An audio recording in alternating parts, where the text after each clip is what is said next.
We are as a people inherently and historically opposed to secret society, opposed to secret oaths, opposed to secret proceedings, secret proceedings. No official of my administration, whether his rank is high or low, should interpret my words here tonight as an excuse to censor the news, to stifle dissent, to cover up our mistakes, or to withhold from the press and the public the facts they deserve to know.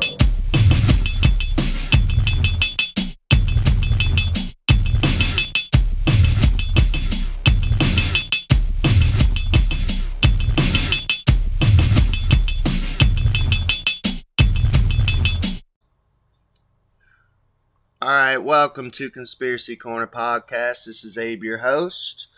Today we're doing another interview with Miss Magillicutty. People seem to enjoy the first one. It was a banger, so that's always nice. And she offered to come back on, so I figured we'd have her back on. It's kind of that spooky Halloween season, and we're going to be touching on a lot of the more supernatural, paranormal, spookier, spiritual stuff. So how have you been since the last time we spoke? And also, go ahead and plug anything that you would like to plug too. Sure. I'm doing good. Thank you for having me back. I'm never one at a loss for words, even when I say that I am. As far as anything to plug, I'd like to plug my my ministry group that I'm a part of. It's called Infinite Succour Ministries. You can find them on YouTube, and we have Bible studies and breakdowns. We talk about Nephilim and end of days, but and topics of the world. Everything from what's going on in the music industry, things like that. But always kind of bringing it back to the Word, to the Bible, and to we want everyone to be together at the end. So we want to try to, me.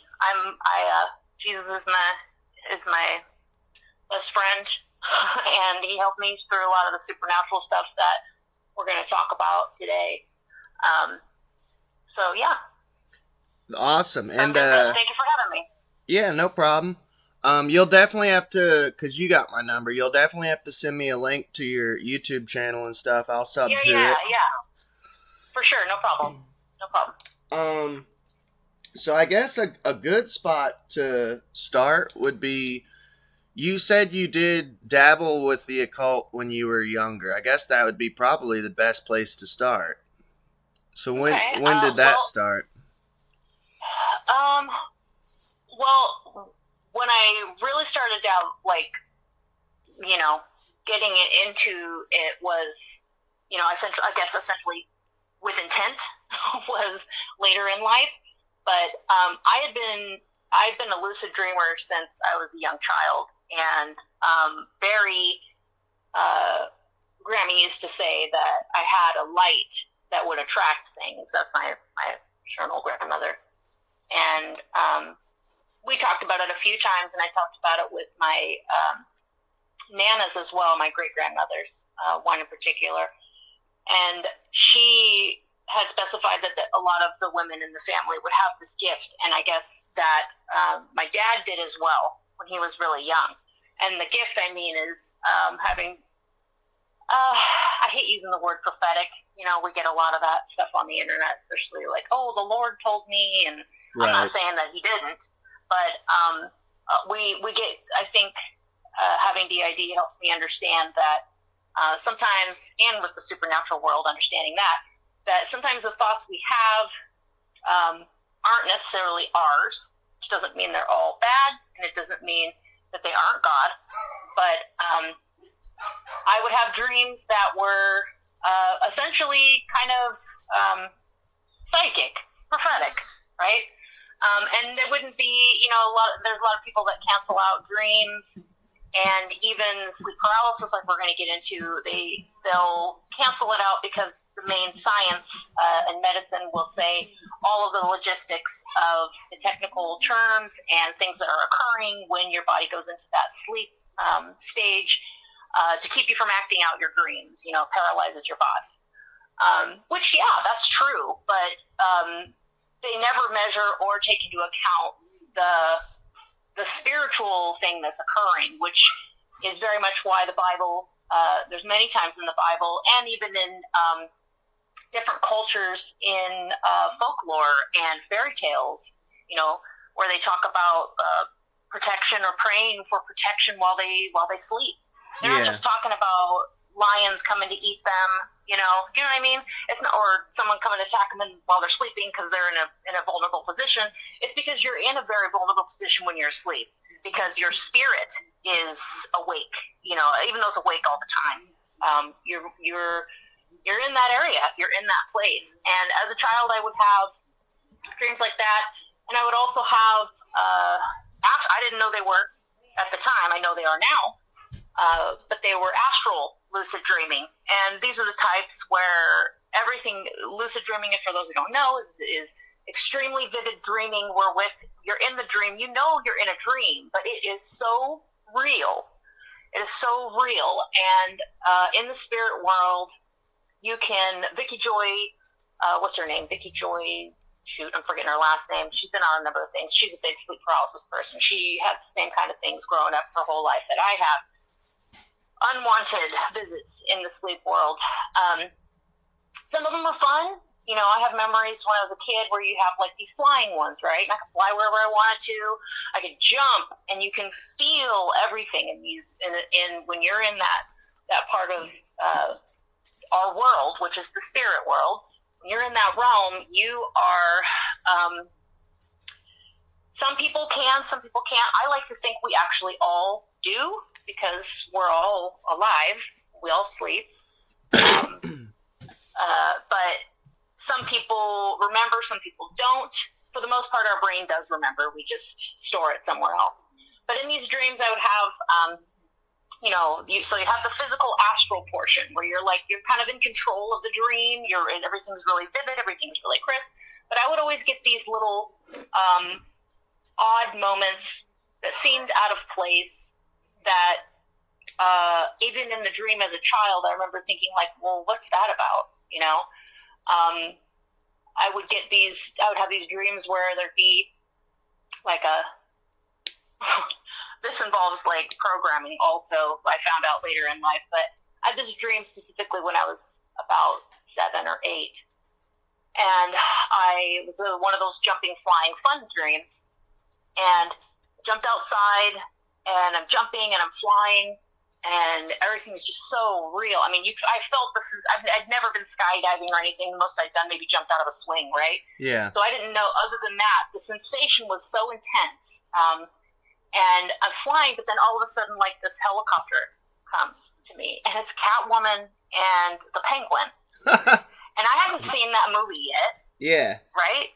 I hadn't seen that movie yet. I mean, there's a possibility I'd seen ads or something, but this has to do with that Batman programming I was talking about. I won't get a sidetrack. I'll just leave this will be like a tidbit people want to know about any more of the programming stuff. Okay. I didn't know this. I know this now. So This was like a part showing me the programming, right? So I jump into the helicopter, and Penguin, who creeps me out, that's the whole goal with him, right? He's supposed to make me creeped out, and not just because it was the Danny DeVito one, but that's just, he's odd. He's an odd character. He's supposed to make you feel that way that you do when you look at him or when he's talking. He's very wormy, right? Yeah. And Catwoman, I was always drawn to Catwoman, even when all I knew was the Julie Newmar Catwoman from the television series. And there's cat programming stuff we can get into also, but Batman was heavily utilized for this kind of stuff, especially for soldier programming because of the Dark Knight. Catwoman's telling me, oh, you need to stay with us, you need to do this, and I'm like, no, but I'm not bad.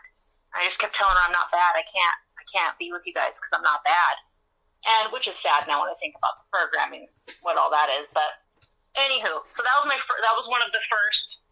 We'll talk about programming another time. I promise, it's good. Had a lot of dreams that were like that with the astral stuff. And every time I dream, it's very lucid. It's very, there's no, to most people it would seem like a really odd dream, but for me, that's just how I dream. Yeah. But so I'd have experiences like that, but I also would see shadow people. They, like Grammy had told me, that your light attracts things. And, they say your light, or the demons don't like your light, or, moth to a flame, they're drawn to you. And people who are maybe empaths, which I feel I am as well, people Right. will understand what that means. And they've probably also experienced a lot of narcissistic relationships, Yeah. because of that nature as well. But along with the lucid type dreaming, like I said, I would have these shadow people, and I also have had experiences that were succubus, incubus, and I say succubus, incubus because they do both. It's not the stereotypical of where they're coming for, whatever it will come to you is the opposite of your sex. Right. It's not always like that. It's a free for all thing, right? And when Yeah. you're a child and these kinds of dreams are coming, there's typically a door that has been opened, whether it's on your bloodline, more than likely, or someone opened a door with abuse, which was probably both in my case. And I remember being, not understanding what was going on. And later in life, of course, sometimes those dreams can be like a wonderful experience. You're excited by it or whatever. But it's still an open door. So we have to remember, especially for people who try to astral travel, people who try to have visits from these entities, whether it's shadow people or the Hatman or, entities, meaning what a commonality would be like aliens. Any of that stuff, when you open a door, you're not opening the door. There is no control that you have. Right. Really. When you open that door. When you open that door, it's like, it's like the stories of the vampire. They can't get in if you don't tell them they can come in. Yeah. But if you tell them they can come in, they're probably going to kill you and your whole family. It doesn't end up like Sookie Stackhouse, where she ends up in love with the vampire and it's all great, right? It doesn't work out like that. Right. Maybe. Who knows, right? But for the most part, when these types of dreams would happen, which I still will get visits now but and I'll get into the visits, but I'm just wanting to make sure to preface that this is, we're in it's that type of season. This is the spooky stuff I'm going to be getting into, but it is dangerous. I don't care what anybody says, and not just from my own experience, but from researching myself on what other people have gone through. It can be literally absolutely terrifying, but it's not just a gate you're opening that affects you. It affects your bloodline. And if they're coming after you and you have kids, they'll go in the kids' dreams too because you opened the door. So when Greer and all those people are telling you, if you meditate, they'll come to you and they'll talk to you. Okay, you do that, but guess what? You're not opening it just on you. You've literally said, come into my bloodline. You can come and talk to my bloodline. And I know this. Wow. I know this because my children have had these experiences in their dreams. Yeah. So And, they have almost like a familial curse. Oh, 100%. It becomes you've opened the door, right? You opened that door. You want to look at it in the science or addiction way. You're genetically predisposed to alcoholism or drug use or, those kinds of things, or really, what they really truly are is much more of a spiritual nature. Oh, I agree. A mark, I agree. And so when you open those doors, and then, when I later in life did open those doors, before I knew that's what was happening, or how affected my life and family would be, I was in the New Age. I was practicing tarot and was really starting to enjoy this power I thought I had with my astral abilities. And, just fascinated at the fact, and I also had the phenomenon that's called false awakening. I would have, and that's where something is trying to stop you from being able to wake up. And a lot of people will have these experiences that'll feel like do you waking mean up within a dream. Okay, like waking up literal waking waking up. Yeah. Yeah, I've had ones where it's so lucid, it's so vivid that I have gotten up and I've walked to, in my home. I think I'm awake. I get up out of the chair. I'm walking over to the kitchen, except I get sucked back in my body. I'm back in my body. Yeah. So, I haven't had one of those since I really, really dove into a relationship with the Lord. And by that I mean like surrender. Just surrender, and plead in the blood of the Lamb. But I'll get into the scary stuff. So Hatman, the first time I saw Hatman was much like a lot of people was when I was little. And I always called him Detective Man. Huh. Because I used to watch a lot of film noir when I was a kid with my dad. Yeah. So I just thought he was you're the shadow, right? That's what I don't know if anyone, not the Alec Baldwin movie, although that was a movie in the 90s they made after the famous radio series that my dad used to watch as a kid was called The Shadow. And you're talking about so I knew the one that he kind of wore almost like a Zorro mask, but had like a fedora. Yeah, okay. Exactly. Yeah. And so that's what I thought he looked like as a child. And when I was doing some renouncing and generational curse breaking, which like by the way, too, think about that. His name was The Shadow. Right? I don't know. Well, that's what I mean. And if you know anything about the radio series, I actually have the whole radio series from the 1930s is when it started. Oh, nice. And then they did a re-rendition in the 50s. I have it's on cassette tape, but I have the whole collection of the Shadow series. My dad used to listen to it on the radio when he was a kid. That's cool. And I have that whole thing, and that the lore behind it talks about a lot of the occult. I mean, and they even show that in the movie with Alec Baldwin. There's a lot of occult themes. There's sacred medallions and powers and super abilities, and right. immortality and all that kind of stuff. So it's all based on the supernatural world that we all live in, whether we want to believe it or not. But the last time I saw The Shadow Man, I had been doing a lot of, this was about a year and a half ago. I was doing a lot of renouncing, a lot of cord cutting prayers, breaking generational curses. Right.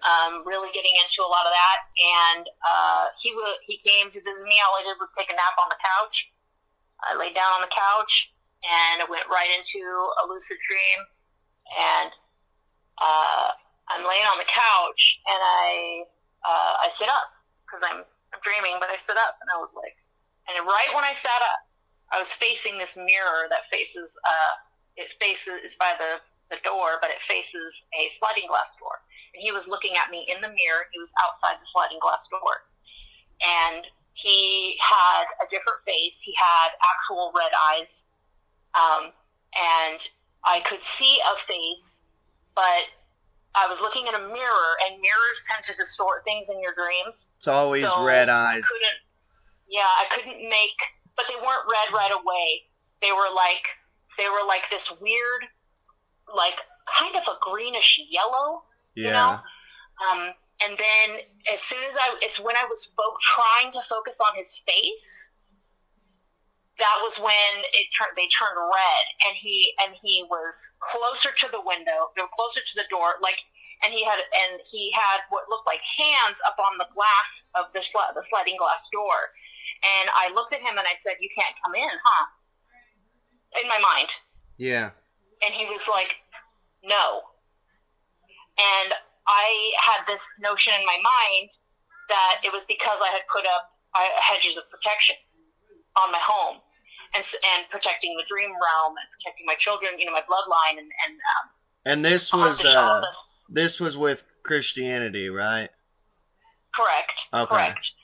They're essentially there's some scripture wording and some references to certain verses that you go over, but a lot of it is really just doing a lot of research on your own family line.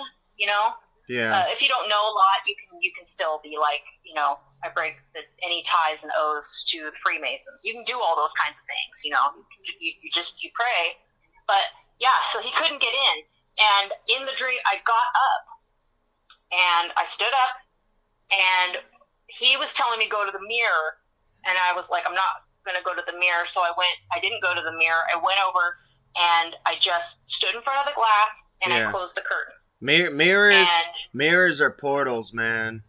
Oh, I know. And he wanted me to. And when you want to know something real weird? Is that when I woke up from the nap, that curtain had been open when I went to sleep, and it was closed. Oh, it was wow. Closed. It was closed, and I got this very odd vibe from the mirror. So I just kind of like prayed over the mirror. Back in the day, I would have done some nonsense that never worked, by the way. Oh, and by the way, people, don't try to think you can sage your mirror.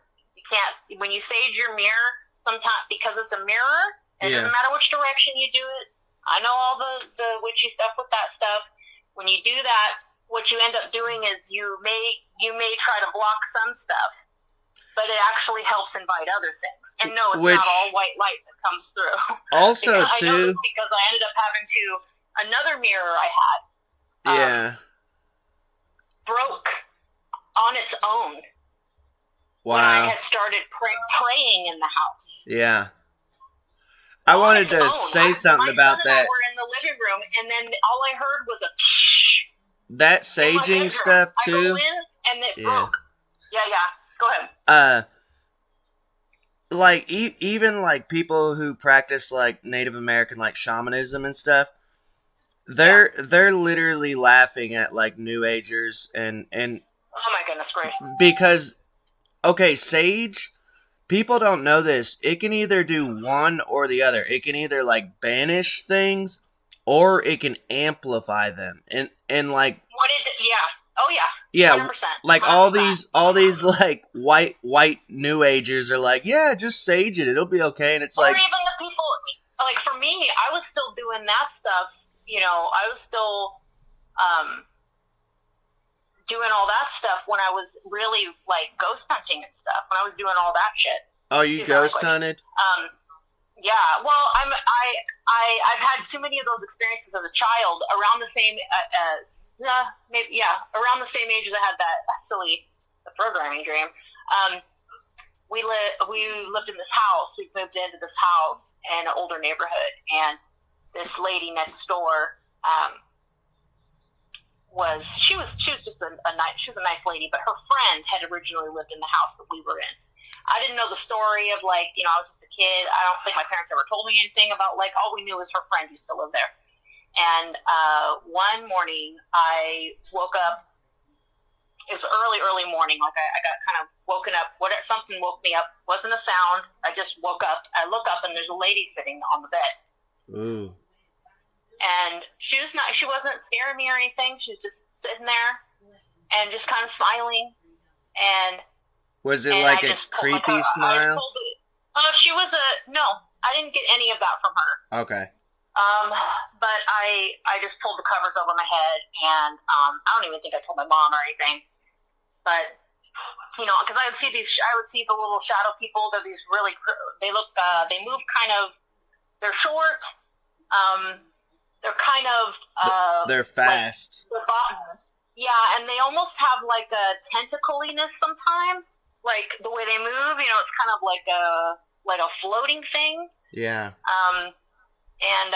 So that's how I would handle it. And then I would just sing this hymn that I knew called, I Love You, Lord, because I was scared, Yeah. And I would just cover my head and pray. But the next day, it was very strange. I was, I'd had my piano lesson.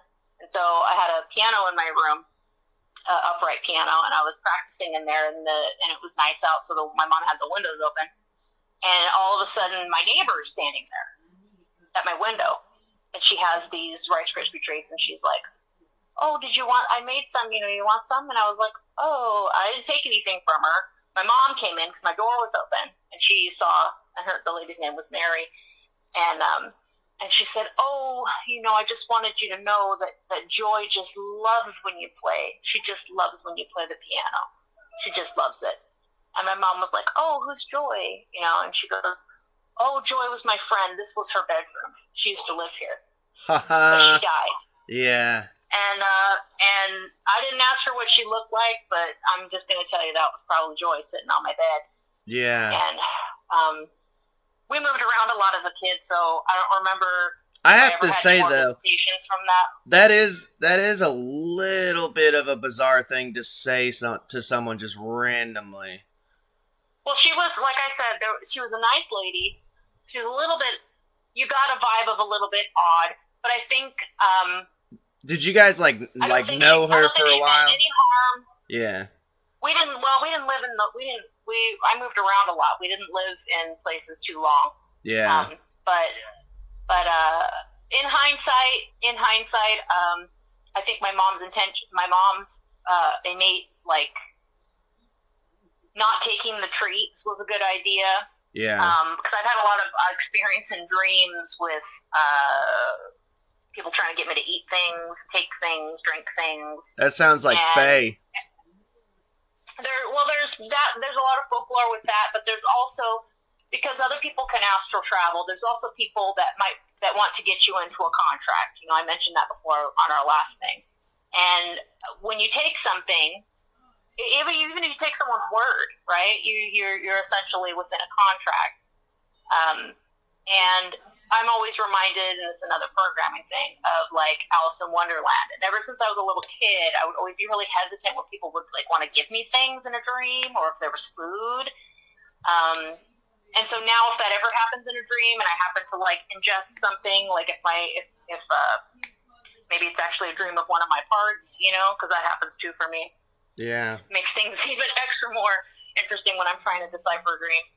But I'll go look up, like, what does it mean to dream about pizza? What does it mean to dream about coffee? I love that stuff. And there's so much validity to that. You have to watch out your sources. I mean, especially a lot of people get into angel numbers or just dream symbolism. Some of it's obvious. Or there's wide tail ones, if you have a dream of your teeth falling out, it means you're insecure or something, whatever the case is. The cool thing is you can also look up that stuff. What does it mean biblically? What does it mean spiritually? What does it mean, there's a lot of really cool avenues. And that's, like I said, I'm an autodidactic teaching, self-learner. So these are things that people can look for themselves. You don't have to go buy a dream interpretation book. You don't have to go pay someone to read your dreams. You can do this yourself. Just like you can reach out to the Lord and He can help you from these terrifying things. Now, there's really scary ones that I've had. Hatman hasn't come since then, but he wasn't happy. He was not happy. And I think it's because he was attacking my youngest son. Before we move on from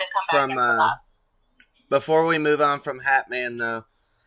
So, like, I had heard about Hatman years ago, and I'd never even really heard of him until I started listening to this podcast. I think it's called Strange Familiars.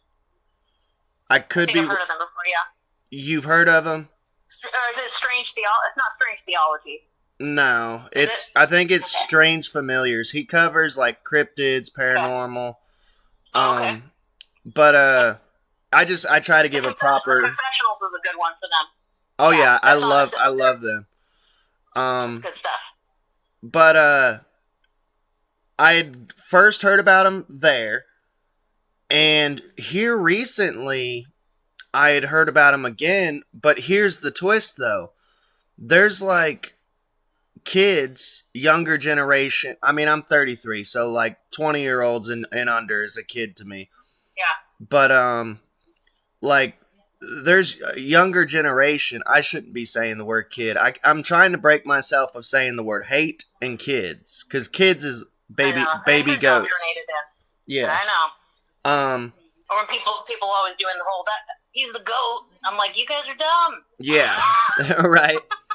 But Come on. there's like, it's almost like a challenge almost. People are like doing not DMT, Benadryl. He's connected with Benadryl. I heard about. Oh yeah, and well, what it is it's which in Benadryl it's the diphenhydramine. You know, the stuff that keeps you, that relaxes the nervous system to sleep. Because what it does is what they're attempting to do is, well, first of all, they could OD. They need to stop doing that shit, because you can stop breathing. It's a depressant, right? Yeah. And you're not supposed to take too much. You're supposed to take what's instructed. You know, I don't really like to take medications at all. So, but anywho, but I know what Benadryl does, because I used to have really bad allergies as a kid, and it knocks you the heck out. Yeah. Now, by doing that, you're trying, what those kids, it seems like they're trying to do is they're trying to hijack, backdoor, like DMT and all that stuff, trying to backdoor into the spiritual realm. Well, the thing is about backdooring into anything, it's more of a trapdoor than a backdoor. Yeah. Because when you get in there, and I'm using the word trapdoor instead of a backdoor, because you don't understand that you just said okay to whatever. Yeah. Like instead of someone, do you want this Rice Krispie treat? Instead of that, you can say yes, no, right? Because someone's in front of you. You just said yes or no to whatever. You don't even know what it is. You're just bam up on the stage, right? And now you're in the show whether you want to or not. And even if nothing occurs, even if you have a pleasant trip, right? Yeah. You don't know what now is coming through. And you have a harder time shutting the door when you do that. Which, from Benadryl, it's much harder. When you open... I haven't heard any pleasant trips. Even with DMT, even with MDMA, even with meditations, right? Yeah. I've had some absolutely insane meditations, absolutely freaking insane. Oh, I used to robo trip as a teenager. To where I've had both sleep paralysis and meditation, which, hold on 1 second. You're good. No. What do you need? Oh, you need this? You need the rhinos? The rhino. All right. You need those guys. Okay. All right. So, I've had a meditation right before I came to Christ. I was still meditating, and I was getting these my whole life. I kind of know what it's all about now, but my whole life I have been fascinated with Orion.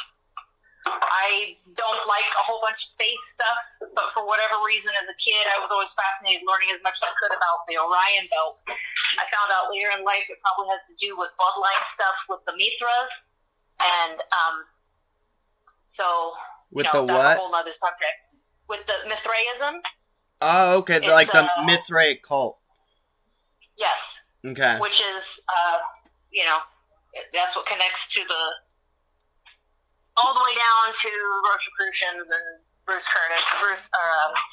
Yeah, Robert it's Bruce basically and like sun worship, right? Yes, and it also leaks into not just the Rosicrucian stuff, but it leaks into the Jesuits. It's all part of that, like the old Aryan culture. It all even predates sorry, I'm brain farting because I walked into another room. It goes all the way back, all the way back to everything of the beginning of man's exposure to the fall and all the stuff. But anyway, so I was upset. I never on purpose would go study anything about it. It just seemed to follow me. Literally the shape of the Orion belt itself, the three dots. And I don't mean just the pyramids. I mean, I would see it everywhere. Not looking for it, some people would probably chalk that up to being like, oh, that's like angel numbers. I don't know, maybe. I like I said, for the longest time, I never really thought much of it other than that's weird. Why do I see this everywhere? Yeah. Then I noticed that I was having these. I have some Czechoslovakian in my blood, so I have a lot of beauty marks, right? And I would see the constellation, like I have it on both of my forearms in the exact same place. Oh wow! I don't know what that means. I also have it in the exact same place on both of my thighs.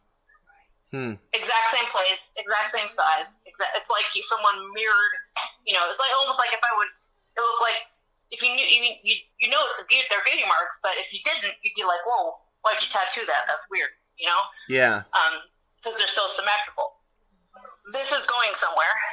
So it got to me where I was just like, well, what the heck is this? I'm going to meditate on this. I'm going to see, what do you want?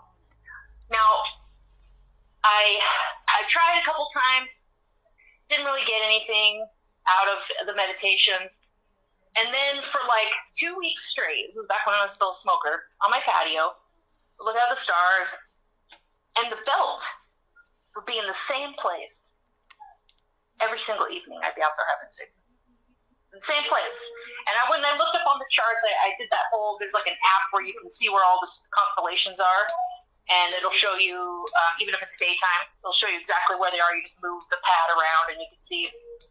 And the belt shouldn't be there. Yeah. It shouldn't have been there.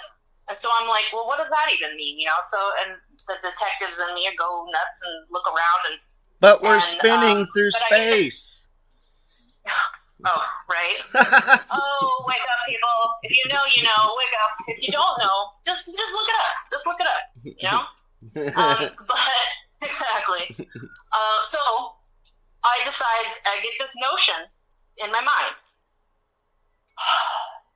You need to meditate at night while they're right there. So I did one night.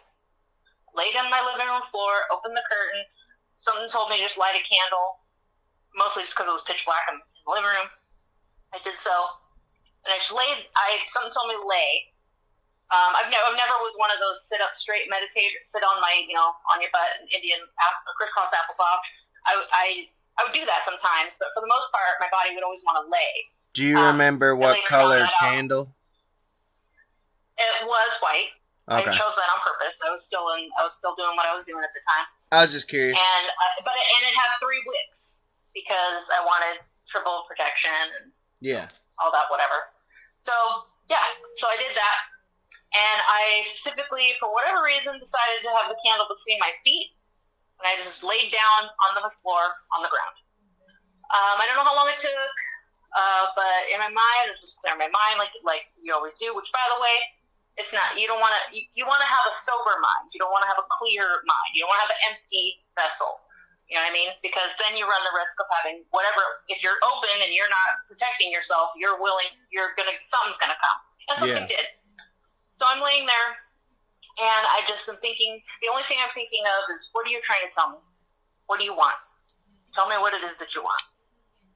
All of a sudden, in the black of my eyes closed, and it's a dark room, all there is a candle, and I'm not really even getting candlelight vision with my eyelids closed, okay? I see, coming toward my left foot, what I see in my mind is, and I can feel something's presence, I see those shadow people, what I think are the little shadow people. And I'm like, I'm sitting there thinking, no, I'm not talking to you. Yeah. I'm not talking to you. I'm talking to this other, and this is what I'm talking about opening a door, right? Yeah. So, not what you think is coming will come. And all of a sudden, they're not going away. They're just kind of inching closer. They're now kind of along the side of my left leg. And they're just standing there. And I'm like, look, this is, in my mind, I'm just thinking, I'm calm. I'm completely calm. Not afraid, but I'm telling them this is, kind of like this is none of your business. Like, this is not what I'm doing here right now. I'm doing something else. And then all of a sudden, my whole body feels like it's being pressed into mud. Like, the whole sensation was like I was going through the floor. And then they put their hands on my chest, and I could feel like this, I don't need to breathe. And then I had the astral whooshing, you know, where I'm like, I'm up, but my eyes are closed. I'm something. I came up, out, and was still awake, you know, essentially, because I'm just laying there with my eyes closed. Either something, I think they pulled me into the spirit realm, and I don't remember anything after that. All I remember is I sat up, like I breathed, but it was that kind of breath, like, like, ooh, that was a relief to breathe. Yeah. I looked, and it had been like an hour, and it felt like it had only been like 5 minutes. So you think it was like trying to like snuff you out or something? I'm about to tell you what I think happened. Okay. So this was about a year later from that incident. I had come closer in my walk with Christ, and I was getting heavily bombarded with sleep paralysis. I mean, I couldn't go to sleep without something, I'm used to lucid dreams. I'm used to the vivid dreams, like no big deal. But the full-on astral, the paralysis, and then it started getting real bad. I was getting these attacks of false awakenings. There was a fear still in me because what was coming after me was everything from the succubus incubus, but for the most part, it seemed like all they could do now. Whereas before, it would be an interaction. They usually would mask themselves as, like, my husband, you know, sometimes a famous person. I'm just being honest. Which in the dream world means that I'm not afraid of celebrities. They're just people. Yeah. I don't know why I need to tell you that, but anyway. They are. So you know, which is a pretty, you know, I was never, I mean, even though I had instances where I was, to quote what the kids would say today, I was raped by one of those once in a dream. They would always mask themselves as something I've seen before, though. They would never show me what they really were. Well, now, and what I'm about to get into, I was starting to see what they really were. So in this one in particular, I was dreaming. Now they wouldn't get on top of me. They would want me to do something to myself in the dream, if you know where I'm going with that. Yeah. And, but I would, every single time, as soon as I would realize what's happening, like, I'd be like, why am I doing this? I would look to my left or my right because I'd feel something, and there would be this thing, like a little creature that was over in the corner, sitting there, and I could hear in his mind, I just need you to hurry up. And I know this is... Loose, right? They steal the energy from you when you do that. Yeah, I know this is like... They also do it when you masturbate. They're there. They're there to collect that. If you have that there, they're there to collect that, and they take it, and it makes them stronger, and it keeps the portal open for them to come back. So were you... When you want to look at... Were you old enough to know, like, were you old enough to know what you were doing, or, like, you know what I'm saying? When I was younger, I did not know what was happening. Okay. In hindsight, I know now that it was a door open from, like, the, you know, bloodlines and abuse as a child, which is what amplified that happening to me. Yeah. But as an adult, and it was only when I started my walk closer to Christ I wasn't getting the physical, you know, where something is literally on me or I'm touching something. Yeah. They could only try to get me to touch myself. Okay. But now I could see them. Now I could see what originally would have been on me, or vice versa, disguised as something else. And it was, I mean, whatever. I grew up with horror movies, so I'm never really scared of anything. But it was more the feeling that was the worst. Yeah. Because it's like, it was watching me and waiting until it could get the energy it wanted from me. And so I would, because it was an astral level lucid dream, I would just stop. Whoa, sorry, my son. Hold on, buddy. He's not exactly excited for me to be talking a whole bunch today. Yeah, I don't think people understand either, like, how powerful sexual energy is, man. And people just give it away. If they knew, and if they knew anything about the familial ties and the generational curses that familiar spirits attach to, right? Like, that's why I bring up even masturbation. Like, those things are what's giving you those thoughts. Yeah, they're the things that even put up the ad that has the cute anime girl. They do that to me all the time. They'll be like, "Oh, wonder how much you used to like anime?" You know, and I'm like, "Yeah, get away from me." Yeah. I'm not going to get your game. I'm not going to play this game where you can pull the tile, collect all the tiles so you can see the naked anime girl. No. Right. Because I know what you're trying to do, and that's what it is. It is. They want you to, because everybody knows that when we're all done in that little those however long it is with yourself, there's a weird shame that comes in. Yeah. And that's because they're taking what they took. Yeah. They took that from you, and it leaves you feeling naked. It leaves you feeling gross because it is. It's an energetic, like, rape. Yeah. And they got it. And he was sitting over there, like, crouched down, and he was just like wringing his hands, like, yeah, come on. It was so gross. Hold on a second, bud. Hold on. I will help you. Hey, do you think we could take a pause here and I could give you a call back? Is that possible? I need to help them with something. Yeah. Go ahead. Call me back. Just like 20, 30 minutes? Yeah, that's fine. Is that cool? Yep. Go. And I'll pick up right where I was with the creepy ringing hands guy. Okay. You're good. Go. All right, I'll call you back. All right.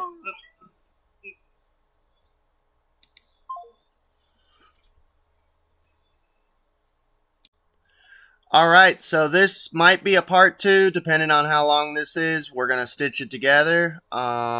She had to go be a mom, which is cool. So we'll jump back right where we were. All right, I think the last thing I was talking about was the incubus, succubus type entity was getting me and trying to get me to do stuff to myself and steal the energy. And I was just described that when I realized that, why am I doing this in the dream? Why am I, like, essentially touching myself? I got this feeling something was to my left, and I look, and there's this little thing, like, crouched down and, like, wringing his hands. And all I can hear in my mind is his thoughts, which were, come on, hurry up. Come on, hurry up to me. Like, hurry up and give me what he was coming for, which was the energy, the sexual energy, the loosh of essentially masturbating. And I stopped, and he was not very happy. And then I woke up, and that was pretty much what they would come and attack me with when after I had begun breaking those generational curses. And you said this thing was like a shadow figure, or what did you say it looked like again? Oh no, he had more of a corporal body, which means like more solid, and he was not big, but he was. Imagine you're crouched down, you're not on your butt, you're kind of on the toes of your feet crouched, and you're like your squatting butt's on your heels, yeah, kind of a squatting, and he's like wringing his hands, like come on. That's what I kind of heard in my head. Like, hurry up. And, but I stopped, and he was like, he just got kind of like really twitchy and just like went away. like was gone, and then I woke up. And so I would have a lot of those kind of visitations, and it was always trying to get me to touch myself. They were no longer on me, or whenever I would see anything, it would look like that. Or even just, I would get a sense, oh, that's in here.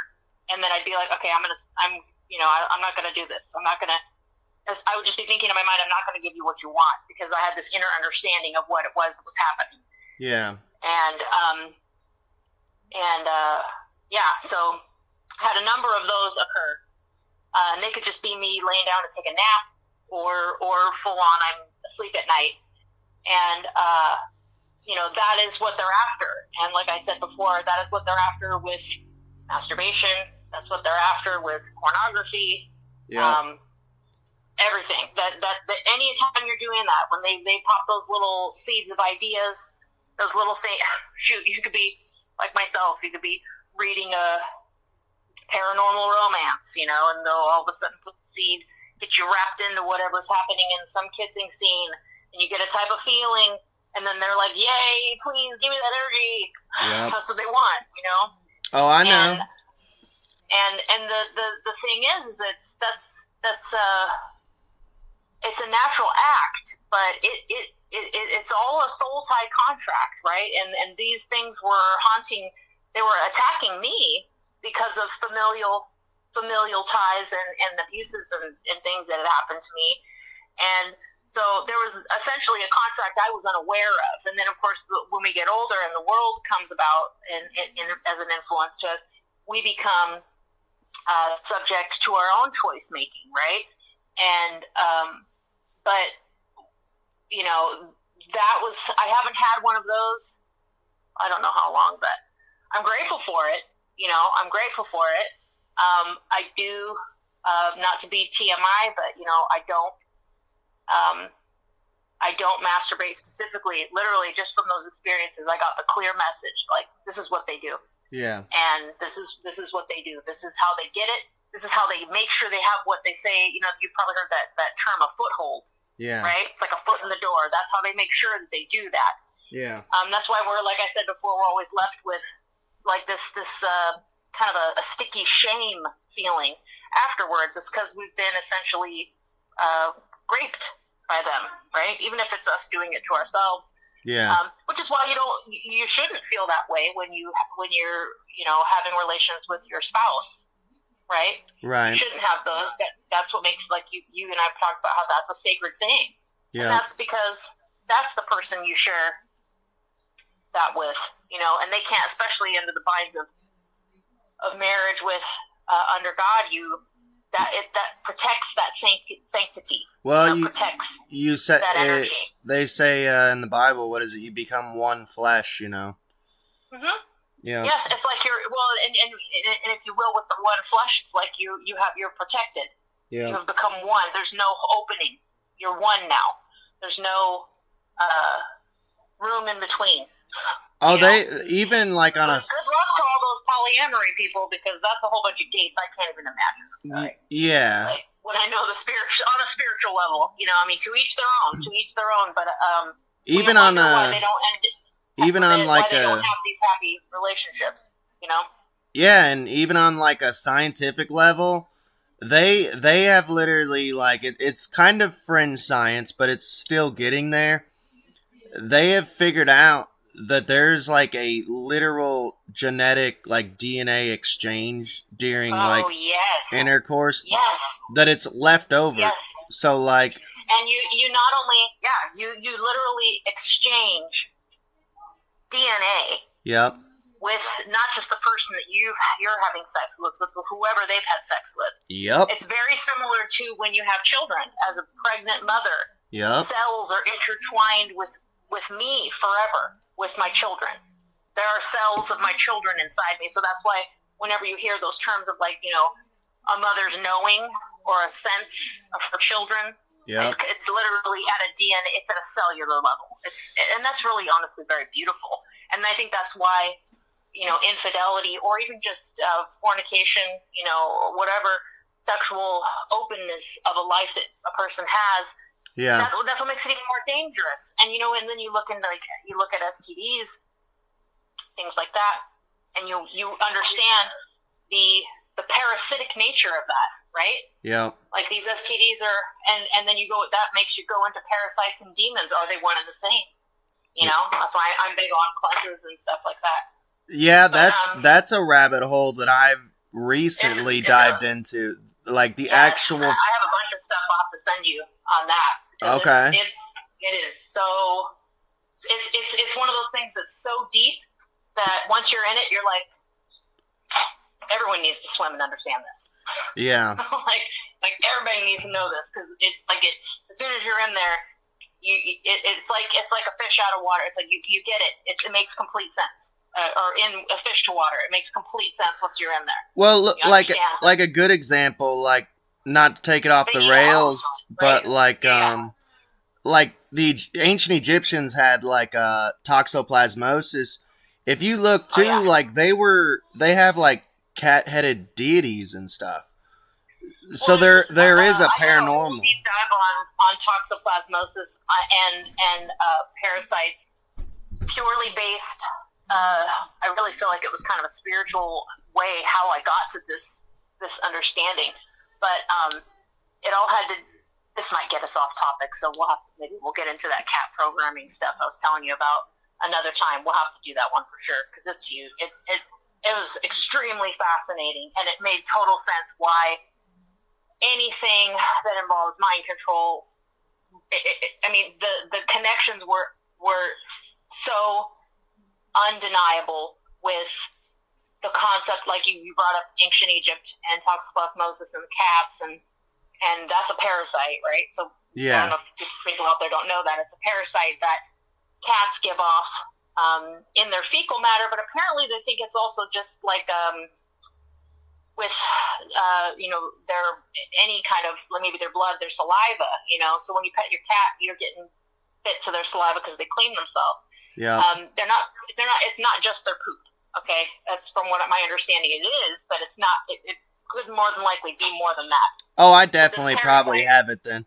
Hey, I know I have it. Yeah, I don't have any cats, but every cat I've ever met in my entire life has always loved me. So yeah. But short end of the story here is toxoplasmosis is a parasite that whoever it inflicts, but it's given, essentially they believe that it was by nature the reason it helps give it literally attacks the brain of the prey is what it's done for hunting. It'll almost make a mouse or a prey, we'll use mouse, less scared of the cat. Mm-hmm. Similar to that of the affection we have toward our cats. Yep. So it's not to say that you don't actually love your cat, but there is a truth to what they're talking about, and it's something that people have used to, especially people with mind control and hypnosis. They have come to understand parasites at a super deep level. Just look at our food industry. They understand that they feed us with enough sugar, we're going to get parasites that like to grow from sugar consumption. Yeah. And there's not just the obviousness of like pork and meats and that would be like tapeworms and hookworms and things like that. But they're very small and they can be very large, and our gut is our first brain. So wait a second. You're saying parasites in sugar? There are parasites that feed off of sugar, because you know how our simple carbs and stuff, or even alcohol, because alcohol transforms into sugar in the body. Yeah. These are they like that. And you started freaking me out because I drink coffee, man. I'm like, wait a second, what? I love coffee too. And I was a big sucker for those creamers. Yeah. Italian sweet cream was like my favorite. Yeah. And that was like my thing when I quit drinking. I was like, gotta have my coffee with my cream. But the long end is what we're getting at is that parasites, the way we have them in the physical world, we have them in the spiritual world. Yeah, definitely. Same thing. Yeah. And so these, I've had the experiences with the sexual demons, is what I like to call them. because I don't think they give a rat's patoot if you're a male and they're a male, they're gonna come get that. That's what I like to think was happening. Is not only could it not get on top of me and do physically interact with me, but it was in the sense of trying to convince me in my mental space, even in the spiritual world, to do that. They don't care. They just want. That's their job. That's what they do. That's what they want. That's their sugar. But bump. They were coming for me. Loosh. But that's it. That's what they want. And Thelema is built off of. Thelema is the religion that Aleister Crowley followed. He did not begin that. Madame Blavatsky, Helena Blavatsky, is the one who created Theosophy. Oh, for real? And yes, and that was his mentor, and that's the religion. It's a lot of people say that he started the OTO, but that was the religion that he followed, and it picked up. I think likely it picked up with him because he was male. Even though she had a lot of followers and a lot of people who followed after that. Kenneth Anger kept it going too. Yeah, but that what I'm getting at is Theosophy's it's not just do as thou wilt, it's sex magic, right? Yeah. It's sex magic. So if sex magic is a thing, and you can even look at just the concept of sex being a very magical experience, why wouldn't somebody try to hijack that? Well, that it ties in too with like tantra, ties in with like 100%. Of course. And think of how blatant and how ornately descriptive that goes, right? That goes ornately descriptive, and Crowley was very aware. Well, in Theosophy is very completely aware of those backdoor openings, because their beliefs were he was not opposed. In fact, lived his life with the understanding of hijacking sexual energy and loosh with substances as well. He also believed that there was nothing more magical and more powerful than taking the energy from a small boy. Well, dude, another thing too, like there's even like if people think we're just like talking woo woo, there's scientific like stuff to this too, like with oh yeah. Like sodomy, you said backdoor, no pun intended. Mm-hmm. The vagus nerve, dude. Well, and that's the thing. That's where you get into the satanic ritual stuff. Yep. And by that I mean, as far as that's the Luciferian belief. That's and you said, there's people who are going to think I'm just throwing out bullet points and whatever because of Diddy stuff. But that's where this comes from. That's where this comes from, power. But right? you know about like the vagus nerve. Have you heard that? Yes, the vagus nerve is also in the beliefs when, like, I'm just going to use Crowley as an example. It's all the same thing anyways. Yeah. There's nothing more powerful in his mind. There was nothing more powerful energetically than a young boy. Yeah. What he meant by that was taking that, sodomizing the boy, because the younger, the more pure you are. And also, in the mind control world and in the ritual abuse world, there's nothing more capable of fracturing of the mind, which will result in things like myself with DID, than that. Yep. It breaks you. There's something that cracks inside of you because of many factors. You go into the physical obviousness of how that might hurt. Yep. A lot. And also because it's, some people might say it's the wrong hole. Right. Because of the shock both on a physical and a spiritual level that occurs. And there's so much power for the person who is doing that. And if they're in the mindset that this is what is gratifying them in any way, if the person who is doing that to somebody is gratifying in any way, just like those sexual demons, right? And those spirits, they are gratifying, even if it's something that's pleasurable to, like in my own experience, even if it was like something that was pleasurable, I didn't actually agree to doing that. Yeah. And so once I realized I didn't want to do that,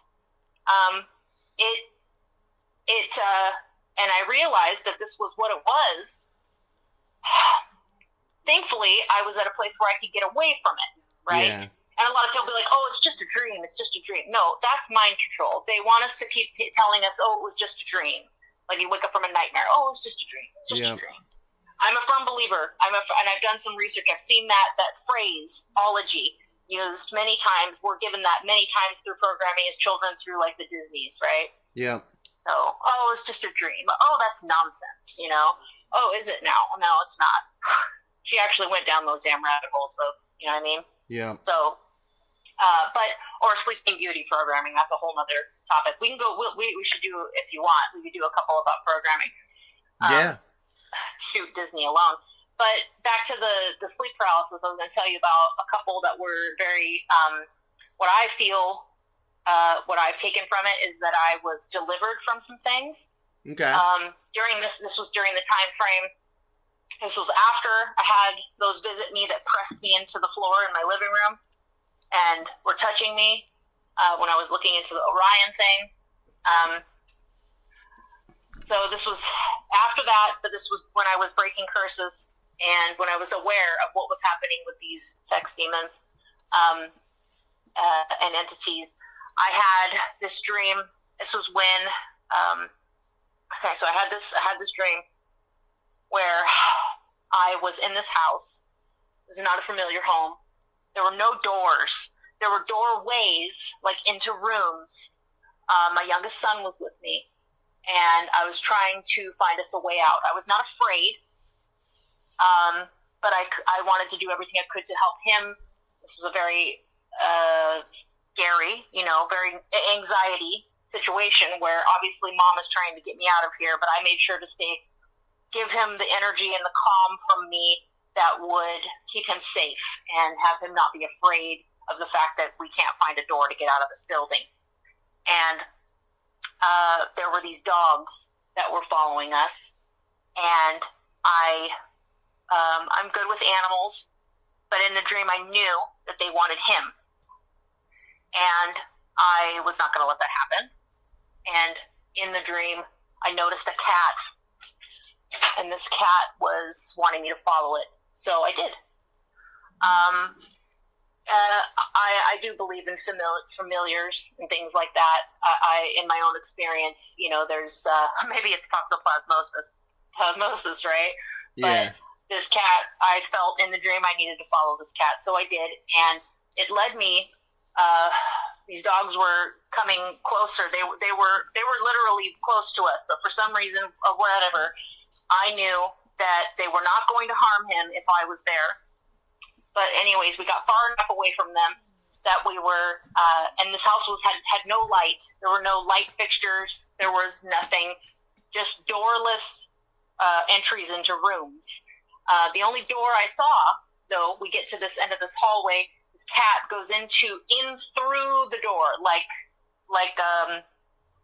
transfers itself through the door. And it's a closet. I open the door, I get inside, and have this notion that I need to close the door. So I do. I close the door, but we're in this closet, right? There's no door, there's no window. As soon as I realize, there's no door, there's no window, I can't go this door because, these dogs are out there, and now the dogs are barking, they're clawing on this door to try to get in. As soon as I register the thought, now they're clawing, now they're trying to get in, my son falls to the floor in this closet, and he is lifeless.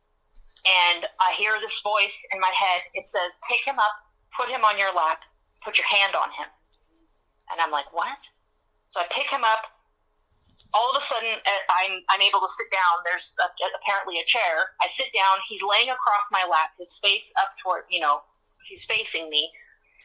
And what feels, I realize he's not breathing. I'm starting to get nervous. The voice I hear again says, tell them to leave his body. Put your hand on his chest and pray. So I start literally I have my hand on my son. My left hand is underneath his neck, and I have my hand on his chest, and I'm praying. I'm saying, I command you to leave my son's body in the name of Jesus Christ. No joke. I've never done an I've seen exorcism stuff, okay? I didn't know what I was doing. All I knew is it kept telling me to do that, and it kept telling me to, when it would say pray, it was like it was telling me, really pray. You know, like surrender this prayer. Command it out of your son. I did this a few times, I don't know how many times. And then all of a sudden, his mouth and eyes open, and all of this liquidy smoke comes. It's like gray, and it's kind of sparkly. It's not black, but it's not ooze, but it's not smoke. Like ectoplasm? I don't know. Like, it was like it was solid and not solid. You know what I mean? It was like it was liquid, but it wasn't liquid, but it wasn't smoke. And it just, his mouth and his eyes just, and just all came out of him. And then he was like, and right when he breathed, a door opened, like a doorway of light opened to my left, and the cat went out, and I got him, I picked him up, and we walked out literally into nothing but light, and then I woke up. Guess what happened the next morning? Next morning, I'm sitting on the couch, I was reading a book, and all of a sudden I heard a voice that said, you need to get the rest of the stuff out of the house.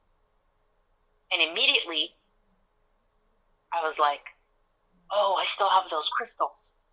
Because I'd already gotten rid of all my other stuff, right? Yeah. All my witchcraft stuff.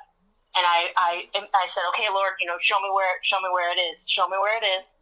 Now, mind you, before the stream, my son had been having these really bad outbursts still. Remember how I told you those things that visit me were visiting my children also? Yeah. Well, they were. They were terrorizing my kids when they're sleeping. And my son is on the spectrum, and he sees things when he's awake. Now he doesn't have this as bad, but he used to have these outbursts where he would punch and kick and just be absolutely just like filled with rage. And the Lord told me, you need to get the rest of these things out because they're so, I know I sound like one of those prophet people. I'm not trying to do that at all. Okay? No, you're I'm fine. telling you what I heard in my head. What I heard in my head was, you need to get these out, get the rest of it out of here so that they will leave him alone. Hey, I've already told you, man, we listen to anything on this channel, dude. I was dreaming. I dreamed that dream. I get up. I go around the house. I found a few more things that I had that were tucked away in some of my old jewelry drawers, you know, that I had. Yeah. That were part of all of that.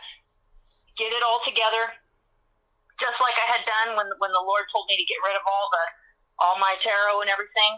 Right. And I didn't have anywhere to burn it.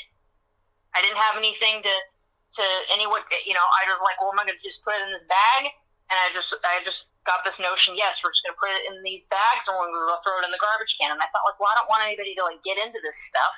Yeah. You know, I don't want to, and not because it was worth money, which it was, but the Lord, I just did okay. And I was like, well, someone could get into this trash. And I look, and then I lift up my head, and the lawn people had left a hose hooked up to this water faucet. Mm-hmm. And I just looked at it and was like, okay. So I filled the bag up with water, you know, kind of wreck everything in there, put it in the garbage bag. And then they're thinking, oh, now it's going to just sit there all week because the garbage people aren't coming.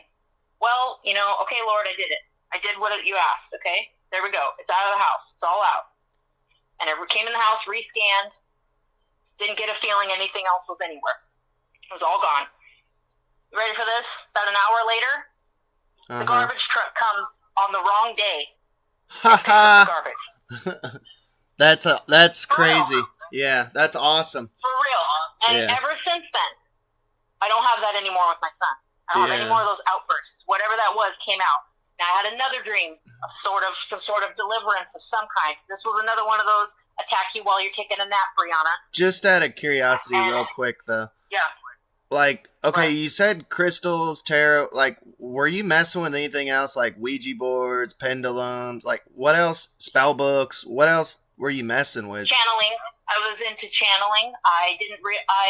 It took me through discovering and healing of my my parts. People call them altars. I just call them parts. They like to be called parts because we're all part of the same thing. Yeah. And so what I found out is I was doing a lot more than I knew because I was not telling other pieces. I wasn't telling me.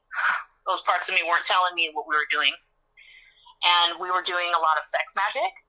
We were doing a lot of channeling, a lot of no invocationing, no deity worship, but we were very much. I don't like to use the term natural witch, because I still to this day think some of it's programming from whatever happened to me, the things that happened to me.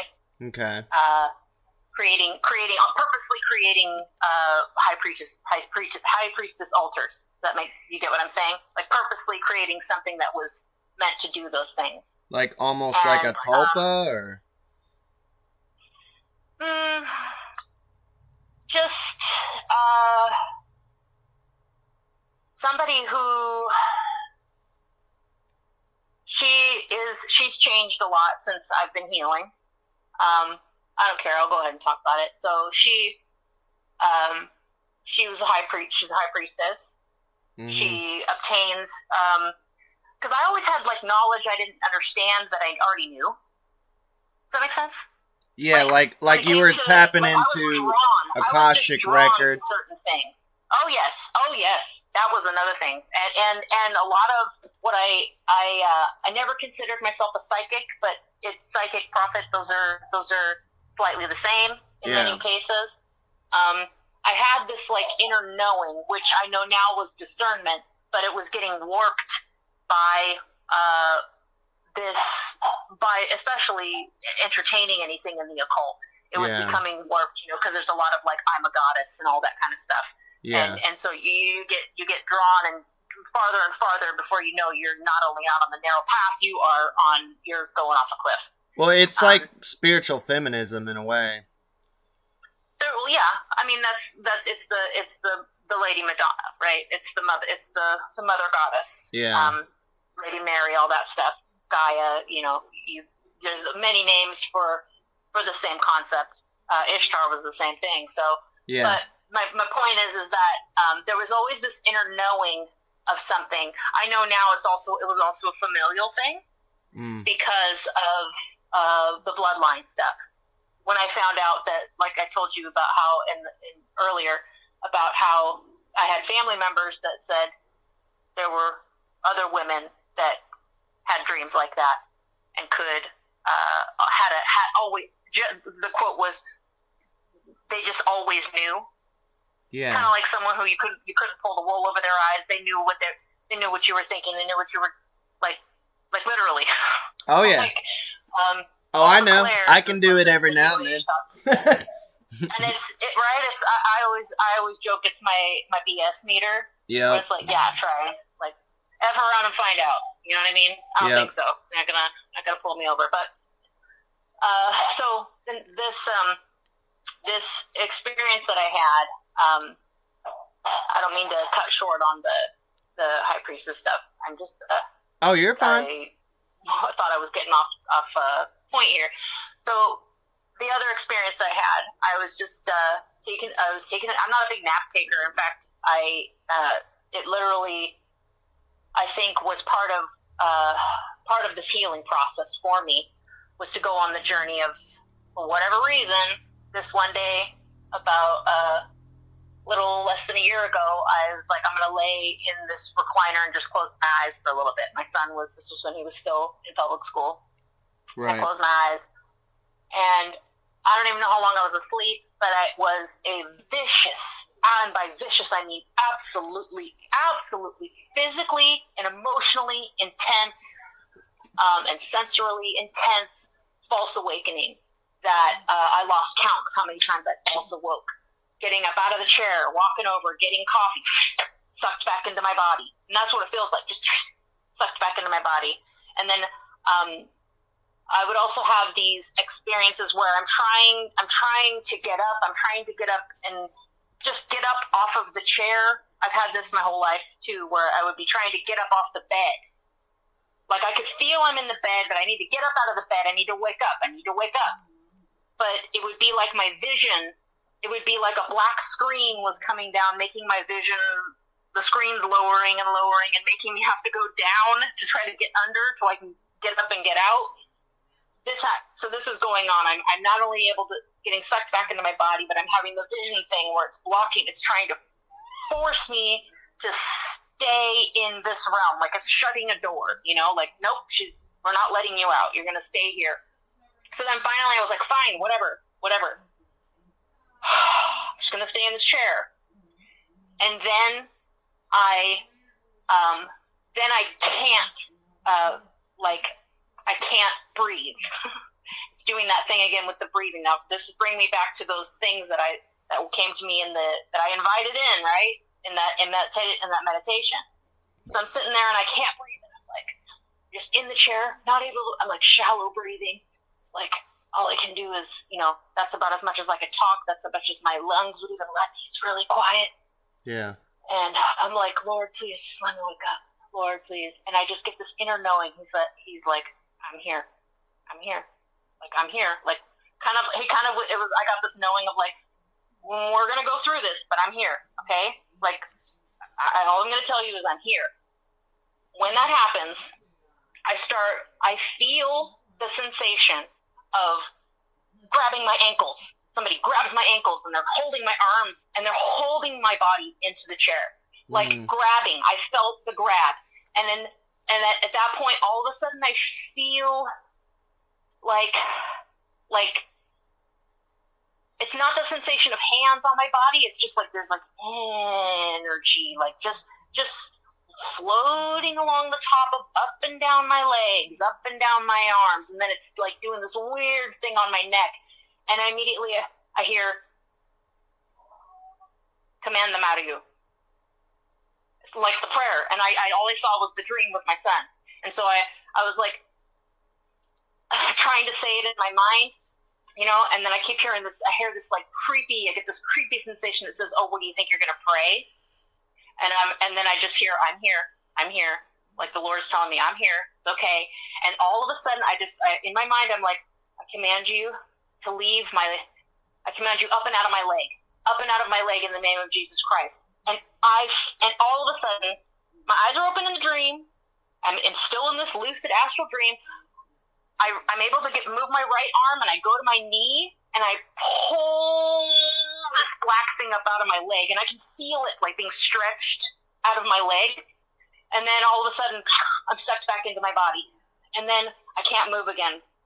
And then I'm told, and then all of a sudden I feel this like thing is like pulling me into the chair. I'm feeling smushed into the chair, and all of a sudden I hear, command it out, pray.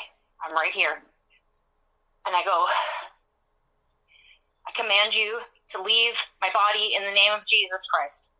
And then I feel something being pulled out of my lower back, like my sacral chakra, like where your kundalini is. Yeah. It gets pulled, and it's like I'm being pulled into the recliner because something's being pulled out of me through the back of it. Pulling, like literally, I'm not exaggerating with my sounds because that is, I can't show you. Yeah. That was, for real, just being pulled out of my back, and as soon as it was pulled out, I could see it go like a snake, like out to the back, behind me and to the left. And now my chair wasn't in my living room. I was on grass. Huh. And I'm laying there and I'm breathing.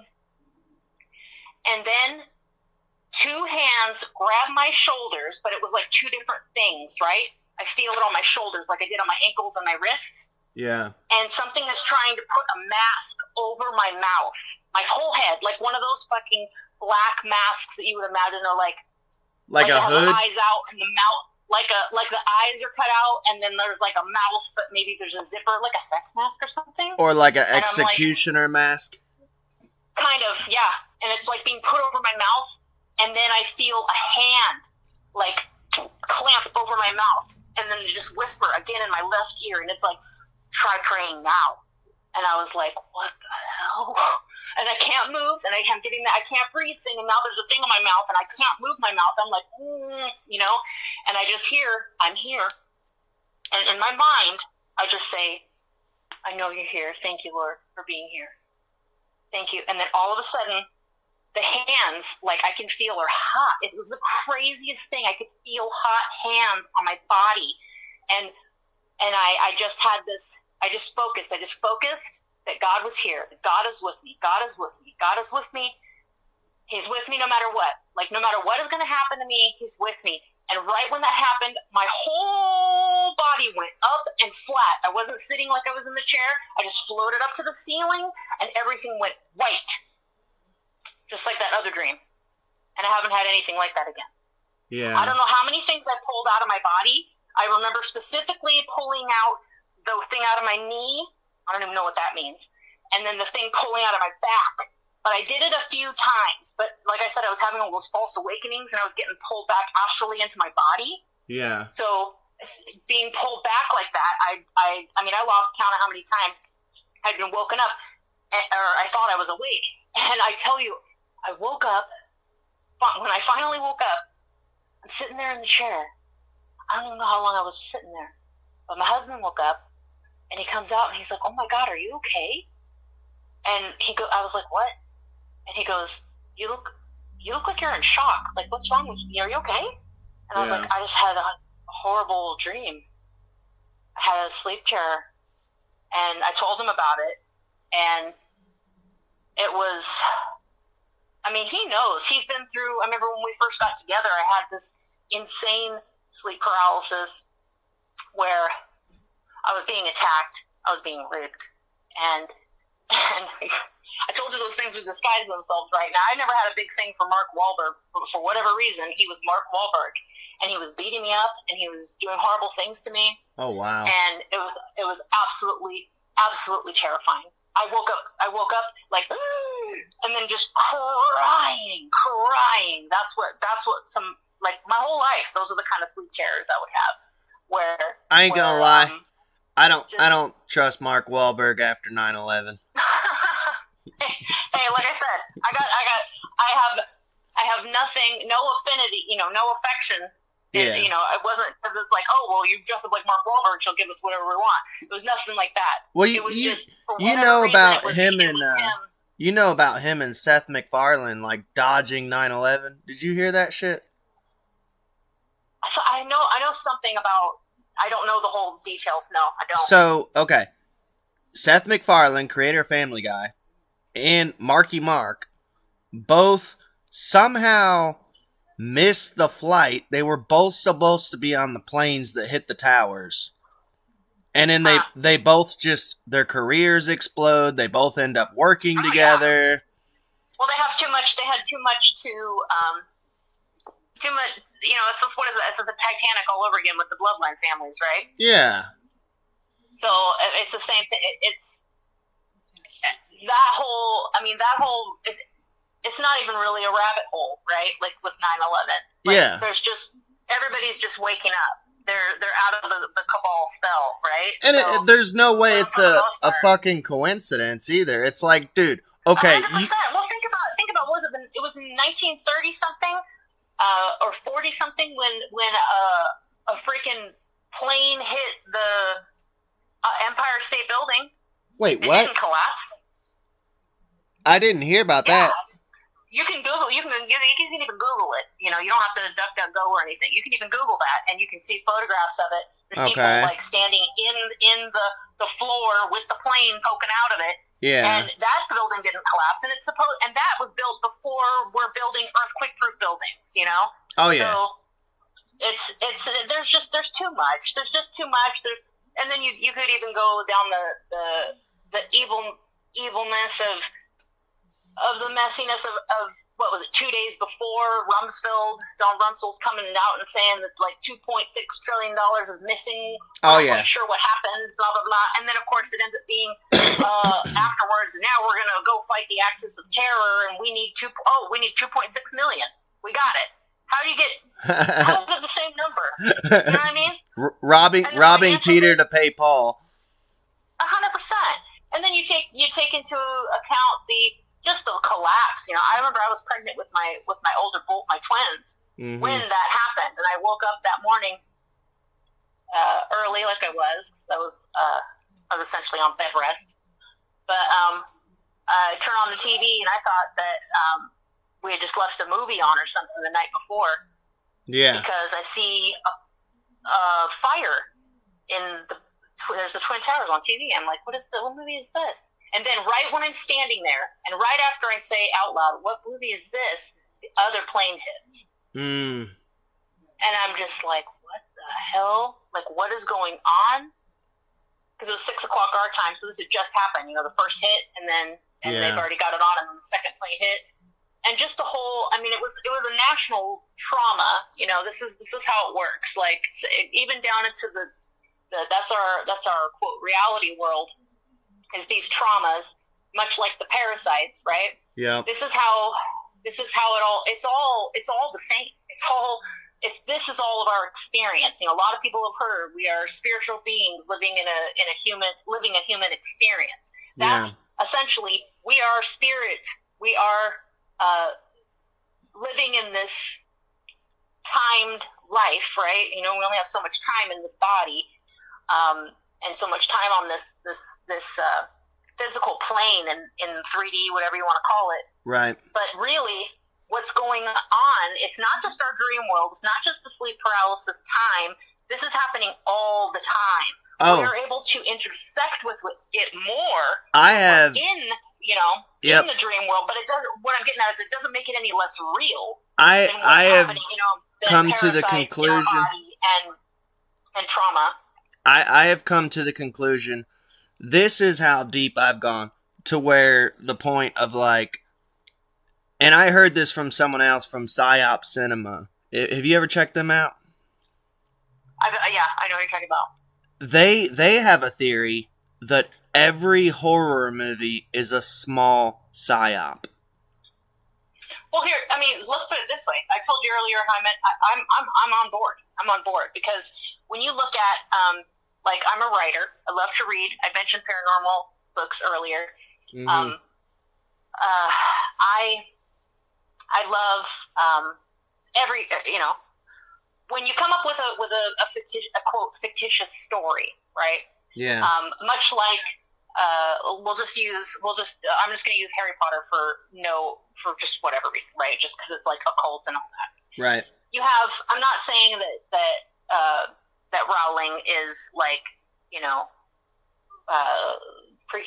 begging whoever to come and give her channel her a story. I don't know how she got it. We don't know, but inspiration comes from, like I mentioned to you, I think on the last podcast, inspiration, ideas, stories.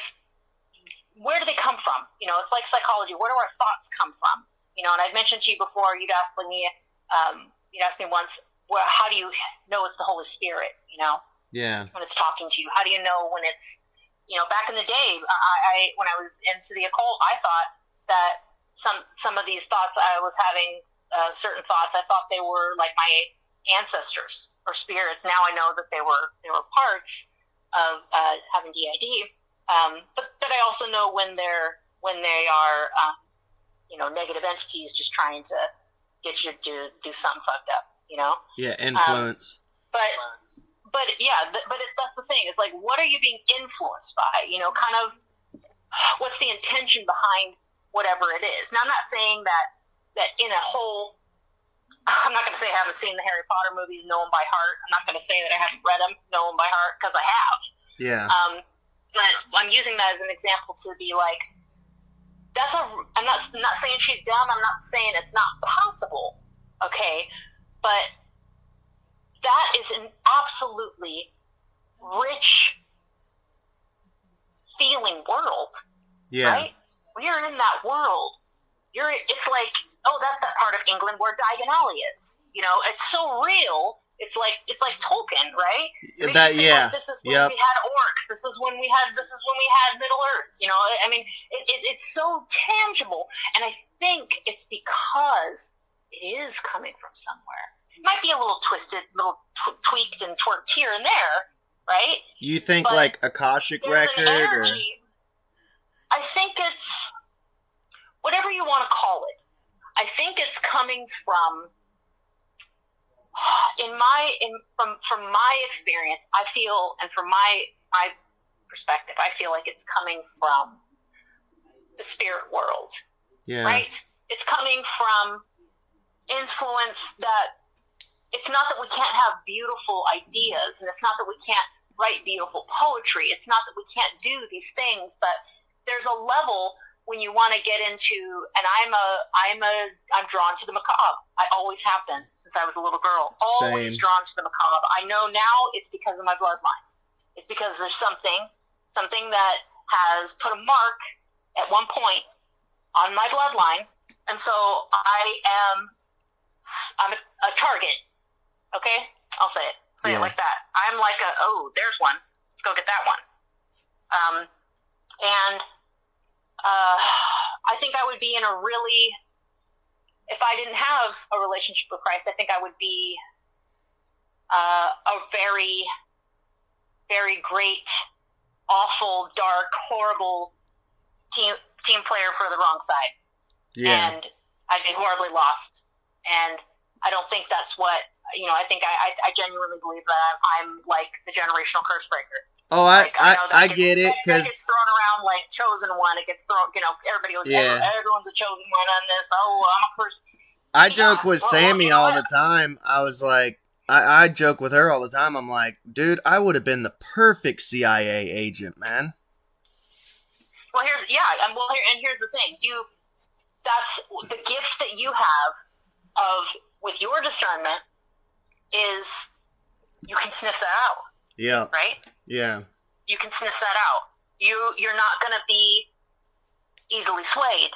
Yeah. And at the same time, you're also not going to take too long to make a decision.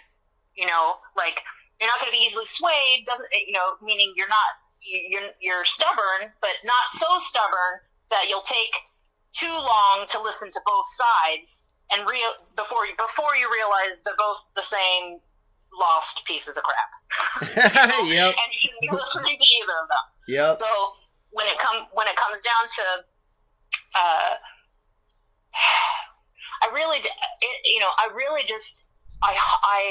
one thing I pray for, obviously, where I stand with things, like I pray that everyone will surrender to Christ and understand that this is not about religion.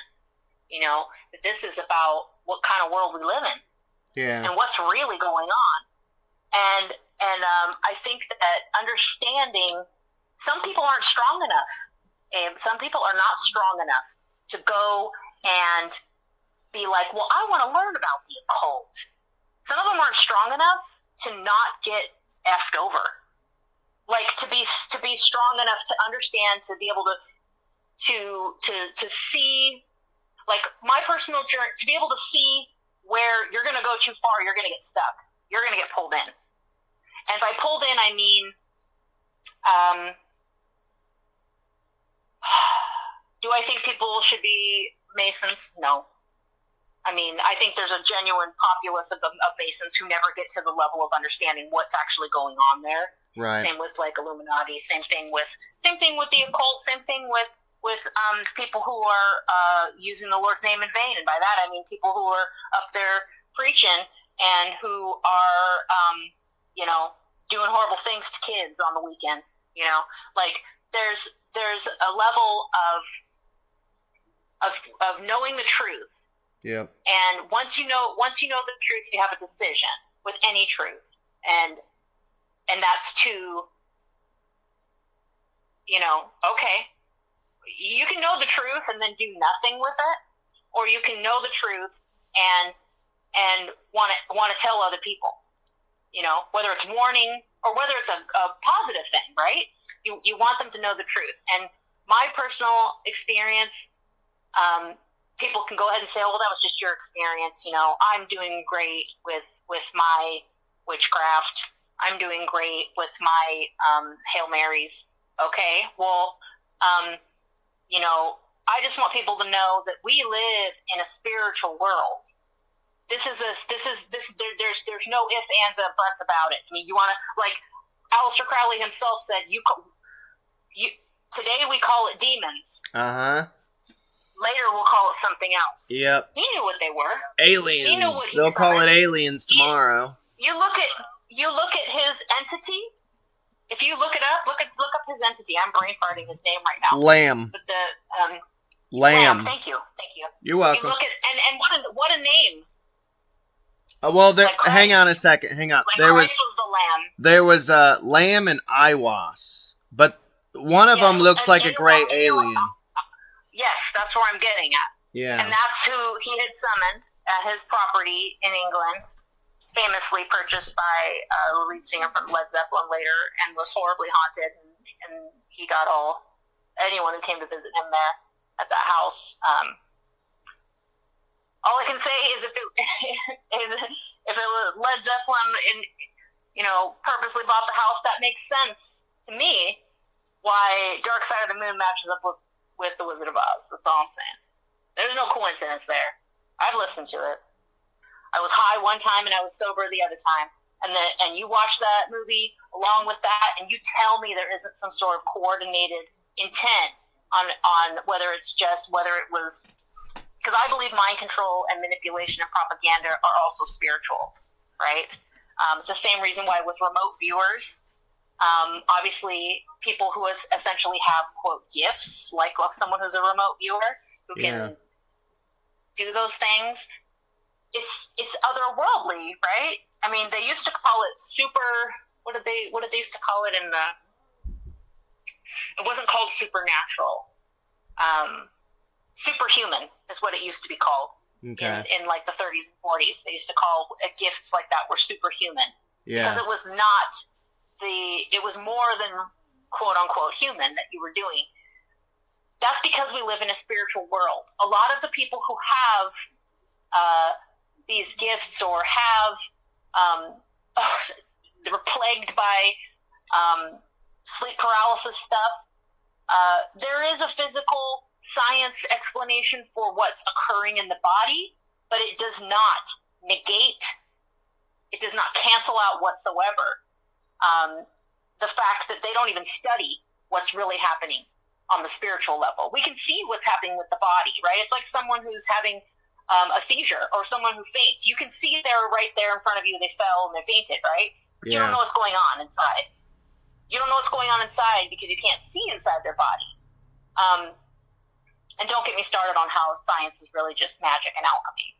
I already know. It started with alchemy. Like Isaac Newton was an astrologer, decoding the Bible. That's all what it is. Yeah. Well, that's why they created the 7 sciences, right? They created that so that they could take God, right? They could take creation out, and they could implement man and man's power, when essentially kind of a Gnosticism, right? Yeah. And by doing so, I think that people have such a hindered experience here of what's really going on. And as enticing as it can be to want to astral travel, to want to have lucid dreams, it sounds exciting, to want to do DMT, to want to, have tantric sex, as enticing as all of those things can be, if you don't educate yourself on the fact that it's not just a Harry Potter movie DVD you're watching, like that's loosely based on stuff people actually practice. Now, I'm not saying any of those spells are real, but I'm not also saying that she didn't make it clear. In my mind, she made it clear that there is a bloodline, there is an ancientness, there is a mysticalness to it all, especially with like Half-Blood Prince, right? Like that whole premise of that part of the story. When you start to realize, and we're not quite Horcruxes yet, but we're understanding that, oh shit, like she knows her stuff. Dementors. But do you know what I mean? Yeah. And another thing is that she, I know she always talked about, I don't know what her stance is, or her relationship with, if she has one with the Lord, but we definitely have an understanding through the way she's telling the story that going dark doesn't have what you think it does once you've been intoxicated by the power, right? Yeah. It never ends well. And sometimes the ones who are doing the good, they end up martyred, right? You know, to me, it was very biblical, kind of the way you could look at like Star Wars, right? You know, Yeah. There's a lot of biblical ties, and there's a lot of dark and light, but very much more biblical. Well, dude, Star Wars just is a dark cult or light. as fuck. Oh my goodness! Of course Like it is. Yoda. Do you know about the Yoda? Go ahead. Yeah, it's insane. Like, I've actually found like Masonic documents of like, so they have the upper area where they do like their meetings and shit. Down in the basement, they have like literally like a magical circle and shit where they summon like entities and stuff. They have an entity that they summon. It's literally called the Yoda, and it's a little tiny goblin. You look at you know, kind of the things I don't know if we really fully touched on it, but you look at Lucas and Spielberg and Scorsese. Yeah. And like they're all Masons. Oh, Lucas is? Yeah. Interesting. I think the only thing that ever really came out is that he was a Shriner. I mean, but to be he knew about that he was means that you were 33rd. something else. Yeah. Now, yeah. And I mean, even if you go into like what Stanley Kubrick was involved with. My family's Masons, man. Well, I mean, there was so much. I mean, we haven't fully gone into like bloodline stuff before, but like it's everywhere. Yeah, it's everywhere, and a lot of it is stuff. Whether it was openly practiced and everybody knew about it, it is not even a factoid because when a familiar spirit is attached, the only way it can be removed is if the person renounces, you know, they renounce and then they break that chain, right? They break that hold, that foothold. Yeah. And the contract on the bloodline. And by contract, it means, it's like the quote from the Bible, you know, the sins of the father. By breaking, you may not have done anything, you know, but your grandpa did, or somebody, you know, or it could even be even further back than that. But it could also be the reason why there were alcoholics. It could be the reason why there were infidelities. It could be the reason why there was molestation. It could be, even if it wasn't within the family.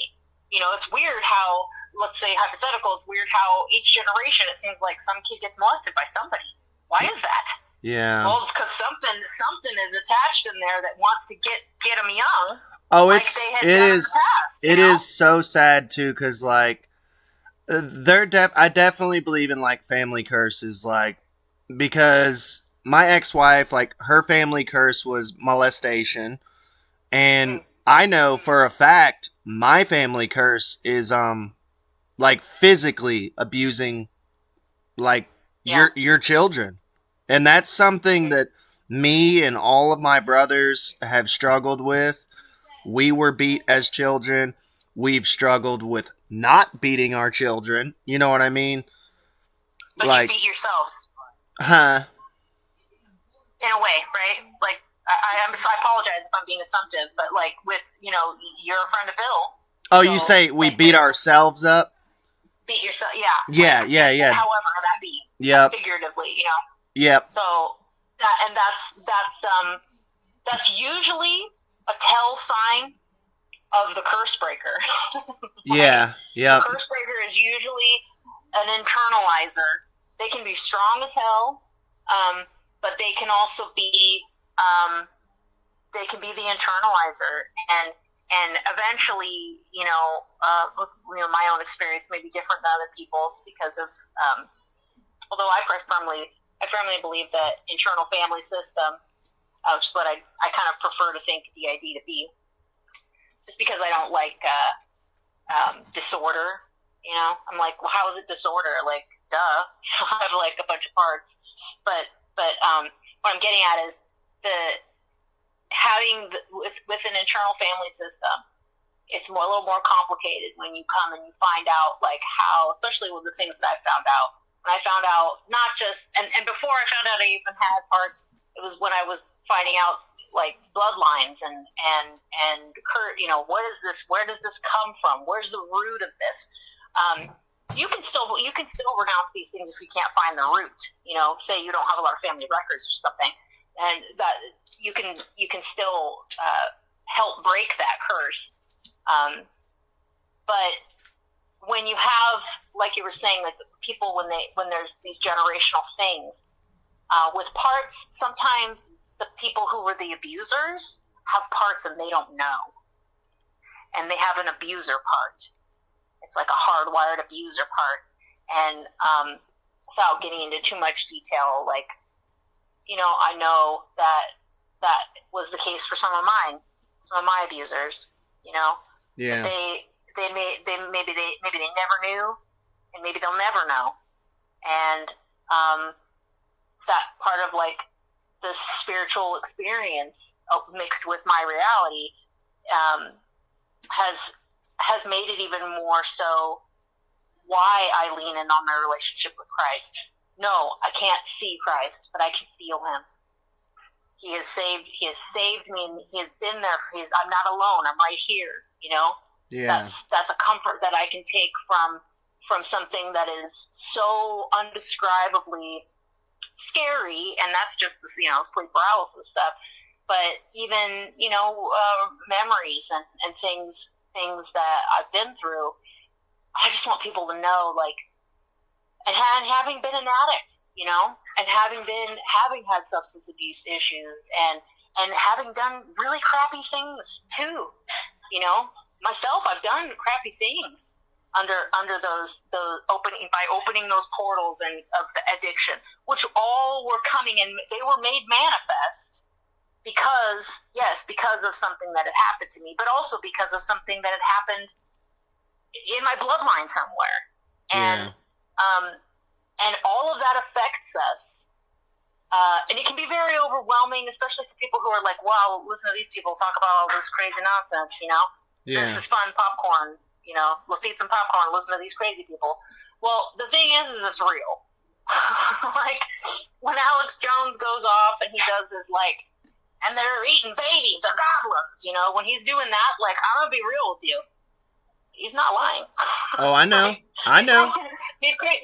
He's crazy fun to watch, and he probably has some dissociative parts himself. Maybe he's been messed with a few times. I wouldn't put that past whatsoever, especially being that he has a platform, right? We know how that works. Yeah. There's controlled disclosure and all that stuff, but and it's hard. It's real hard to listen to survivor stories, to listen to wild things and experiences people had when they were in the occult or in the spirit world, whatever, dream world, or in real life, whatever the case. It can be hard to listen to that if that's something that hasn't happened to you or something. And even just abuse cases, right? Like, especially like ritual abuse and the things that are done to people to get them to break, on purpose. It's real hard to even imagine that that's real, but it is real. And there's people out there who utilize that to gather power and energy. And I mean, there's people out there who don't think magic's real. There's people out there who are going to be wowed and oh, how exciting, how cool, when Project Bluebeam comes into effect. Yeah. Probably people like you and me, they're going to be like, shit, don't look at that. Yep. They're lying. That's not real, Close the blinds, lock the doors. There's going to be people that are going to come running. They'll be like, "Hey, this is so exciting! Look, I have this thing, this chip that I got," and you'll be like, "Get away from me! Yeah. I don't want it," you Yeah. know, or whatever it is. But it is real. It's real. Like, we live in a world. It doesn't mean that we have to just be effing scared all the time. Okay? Because God did not give us the spirit of fear. And to be honest with you, he also gave us the power to tread on scorpions and snakes. Well, so these things, I heard, whatever it is, I heard the other day. What's that? I was listening to Tucker Carlson. I love Tucker Carlson's podcast. He's I think it's Presbyterian or something. But he told me something that I've read the Bible 6 times cover to cover. I didn't know this. It is a command from God to have hope. 100%. I didn't know that. Because that's where faith comes from. It's even like when the Israelites were freaking out and disobeying God, and he sent snakes to bite them, right? Yeah. And to get them to, like, and he told, a lot of people look at this and they go, "Oh, look, see, that's like witchcraft or something." You're talking about the Moses staff story, right? Yeah, when Moses takes the Lord tells him to take a snake and put it on the staff and just have them look at it, and they'll be healed. Yeah. Like, I don't even think and they do, and they did. Those that looked at it were healed. But what that really was a hope, a faith. Yeah. That if I look in that, it's going to be healed. And then it renewed that God was going to do that, because they were getting all complacent and getting itchy for their idols and all that stuff, all that quick fix stuff, right? That, like, we get with some of the occult. Yeah. We get that like a life hack. Yeah, right. Like or like nowadays, it's like they push the shit out of affirmations and you can manifest and this and that. Oh, and then you get those stupid ads from those people who are like, "Have you ever wondered why your life is so, you don't have the things you want, and you should learn how to manifest," and they're like, "Be a life coach," and it's like, listen to this guy, this lady, she just, but that's a Tony Robbins thing, right? It's like come pay me to tell you how to live your life, and I'm going to do it and not really help you at all, just take your money. Right. But my point is like the quick thinking, when we forget, like they brought up the story about the snake, about the, looking at the staff, and the people they healed, their bites healed. It's the hope, it's the faith, and that's the one. We hear that a lot in movies about, like, the people who survive is because they have hope, right? Yeah. They have a drive to survive. Yeah. And that's where we get resilience, right? And that's where, through the forging of the fire of trials that we go through in life. Yeah. I think, honestly, though, I think it's meant to make us stronger. The main part that I liked about it, though, of what Tucker was saying, is you don't have an option. It is a command to have hope. Mm-hmm. That's the part that I was like, ooh, I like that. Like, oh, you don't get the choice of having hope. You are commanded to have hope. I'm like, I kind of like that. Yeah, because it's like in addiction, right? When we get to those dark places. Yeah. The real ones, the real dark places, the ones that tell us about that other way out. You know what I'm trying to say? Yeah. Those kind of places, you get to those places, and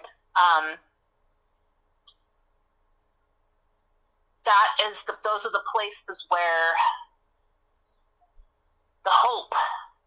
It's like there's something inside us that. Now, I'm not going to say that people haven't, what do they say, unalived themselves. I really hate this censoring thing. It's bugging the hell out of me. You ain't got to censor, I'm dude. I'm censoring myself, but you know what I mean? Like, yeah, you ain't got to. I've had those thoughts in my, years and years ago that, oh, well, maybe that's an option, But there was always something. Now, I know it was the Lord, right? That he had a plan for my life. I know that now. But then it was just... There was just so much pain, especially pain I didn't even understand. Pain I didn't even know was there, because there was stuff that was locked away in my mind. I could feel the pain, where it was coming from, I don't know. I didn't at the time. But that hope, I think, I get what you're saying, and for me, the command to hope is like, wake up, hope, focus on this, have hope. You know what I mean? You're commanded to hope, because that's how you like shake that shit out of you. You know, that's how you get sober. That's how you get on the right path. That's how you make the better decisions. Because it's not because you want a better life than your neighbor. It's really because you want to keep going. You want to keep on keeping on. It's what helps you get through that forging of the fire. That hope, that not just hope for a better day, although that is, that's there, right? Like, this too shall pass. That is there, but it's kind of the command of hope. It's not. I feel like it's more of a wake up call than a hey, this is what I'm telling you to do. He is telling us to do that, but he's telling us to do it like wake up. Don't you dare lose hope. Don't do that. Don't do that. Don't lose hope that things are going to get better. Don't lose hope, because that hope, like they do in the movies, where people have said, it's been told many times in the story, whether it's a book or a movie. People talk about, what keeps you going? Like, I have hope. You'll hear things like that in the dialogue. And that's what keeps the person going. And then the bad guy's like, I can't stop you from hoping. That's it in a nutshell. That's our existence in a nutshell, is that faith, that hope, that, Star Wars, A New Hope, right? Yeah. All that. It's that same thing. Just, yes, there are going to be, this life is the guarantee. I know it sounds really shitty, but the guarantee in life is that bad things are going to happen. That's for sure, right? Because it's guaranteed. It's going to happen. But the one thing my grandma used to tell me, she used to tell me that, exactly what I just said. One guarantees that bad things are going to happen. But that's what makes the good times so beautiful. They're few and far between. But be present in those. They could be even really small, little interaction with your kid, or that little look you and your wife give each other. You know what I mean? Or just a smile from a stranger, whatever it is. Those little tiny things, they're very small and they're peppered in here and there, but they're worth it. There's what keeps you going, right? It keeps you going to make you and your wife smile at each other like that again, and so forth and so forth. And one of the more beautiful things I remember my grandmother telling me is that, stuff comes and goes. Things. She always tell me, like, don't, it's not, I had a lot of attachment issues growing up from moving around a lot and other things.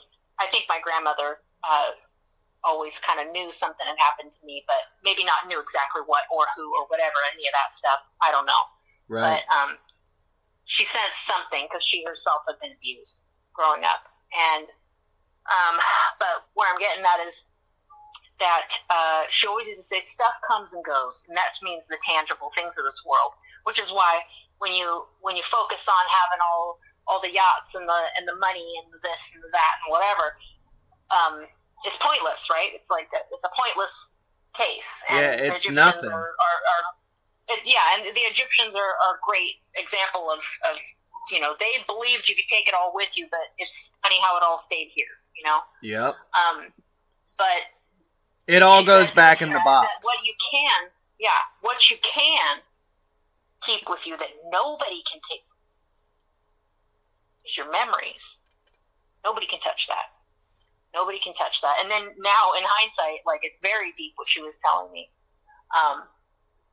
Because, but I'm sorry, I get a little, it gets emotional sometimes when it's, and then I have, like, parts of me don't want to talk about certain things at certain times, but yeah, you're fine. You're fine. They want to poke their head out sometimes, and it's okay. But when we look at how,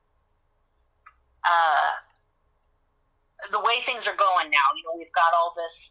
People are paying more attention to what's going on in the weather. They're paying more attention to what's going on in our skies. They're starting to be educated on propaganda. They're waking up. Starting to be. They are. I truly think it's like we talked about in the last one. I really think that there's like a spell. There's maybe, probably countless ones that are breaking. I have a very big theory. I'm not the only one on it. That's part of like our last reset.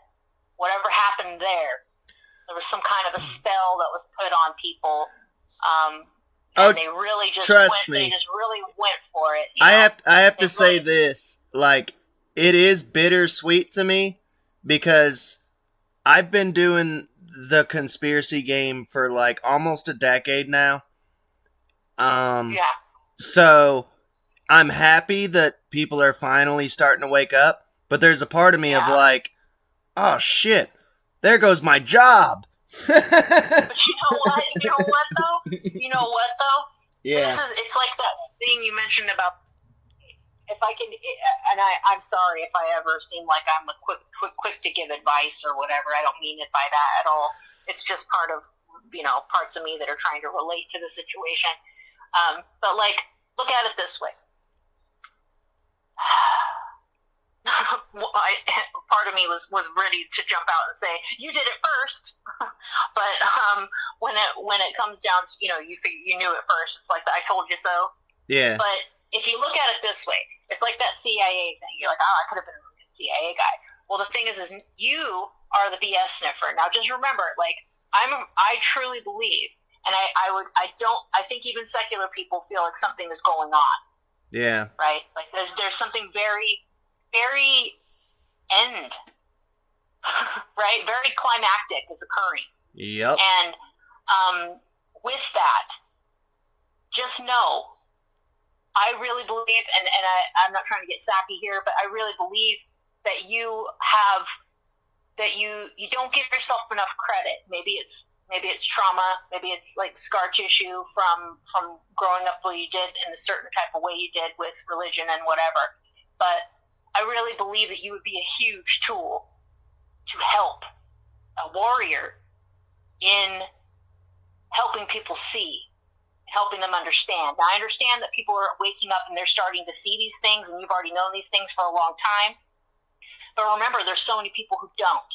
And there's so many people who are going to freak the fuck out when a freaking demon manifests right in front of their face and their kids at the dinner table. Yep. Right? Oh, I know. I was just being silly. I mean, I know I'll never be out of the job at the end of the day, but... Oh, no. What I mean is I think that, like... I think that there's, like, I think there's bigger than we understand sometimes our purpose. Yeah. And I think that you touch people more, you reach people and touch people with your honesty and with your ability to just be vulnerable and, like, not care if people see you sitting in your car. You know what I'm saying? Yeah. There's a lot of people who, like, that, the vulnerability and the open and honestness immediately shows that you have hope, you have faith, and you have a purpose. We all have a purpose. We all have, of course, Jordan Peterson gets really into like having meaning and a purposeful life. We all do. And it usually ends up being part of a gift that we have, right? Like you have a gift of just being blunt, right? Yeah. Just be honest, be blunt, be like, if you will, like naked, be vulnerable, right? And there are so many people in this world, that's their biggest nightmare. Oh, and it took forever to get to that point. Like at first, of course. Yeah. But think about it. There's people who never can. Like they're so terrified to be that way. Yeah. That it's like it would be the most terrifying thing possible. If you told them that's the only thing that they've got to do, they wouldn't know what to do. Yeah. Because I just can't be real.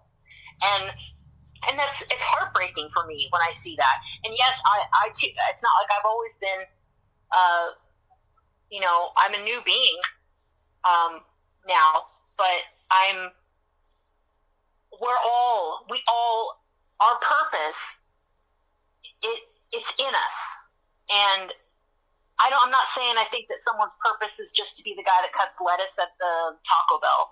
Okay, that's part of someone that I don't think that's their purpose. I don't think it's ever that minuscule. I think it's always bigger than we are willing to give ourselves credit for. Yeah. Because I think we're that capable. It's like the trampling on snakes and scorpions, right? Like we're way more powerful than we give. And our society, those puppeteers, the controllers, they want us to think we're not powerful. And so they'll tempt us with things of the dark occult, and they'll be like, oh no, here's your power, right? Because they get power from that, but realistically, it's all just a user situation. Where I believe that there's going to be so many people. There's going to be even a lot of Christians, right? There's going to be a lot of people freaking the f out when things really do start happening, when lots of things start crumbling, when lots of things are, I don't know the future. I know what the Bible says, but you'd have to be pretty out to lunch to not get that sensation that something's happening. And knowing that we have the ability to it's like when you wake up, when I woke up, it was like I thought I was going insane. Well, I was going crazy. You know what's cool too? I was going crazy. And, yeah. You know what's cool too is like people think I'm being like cynical, and I'm really not.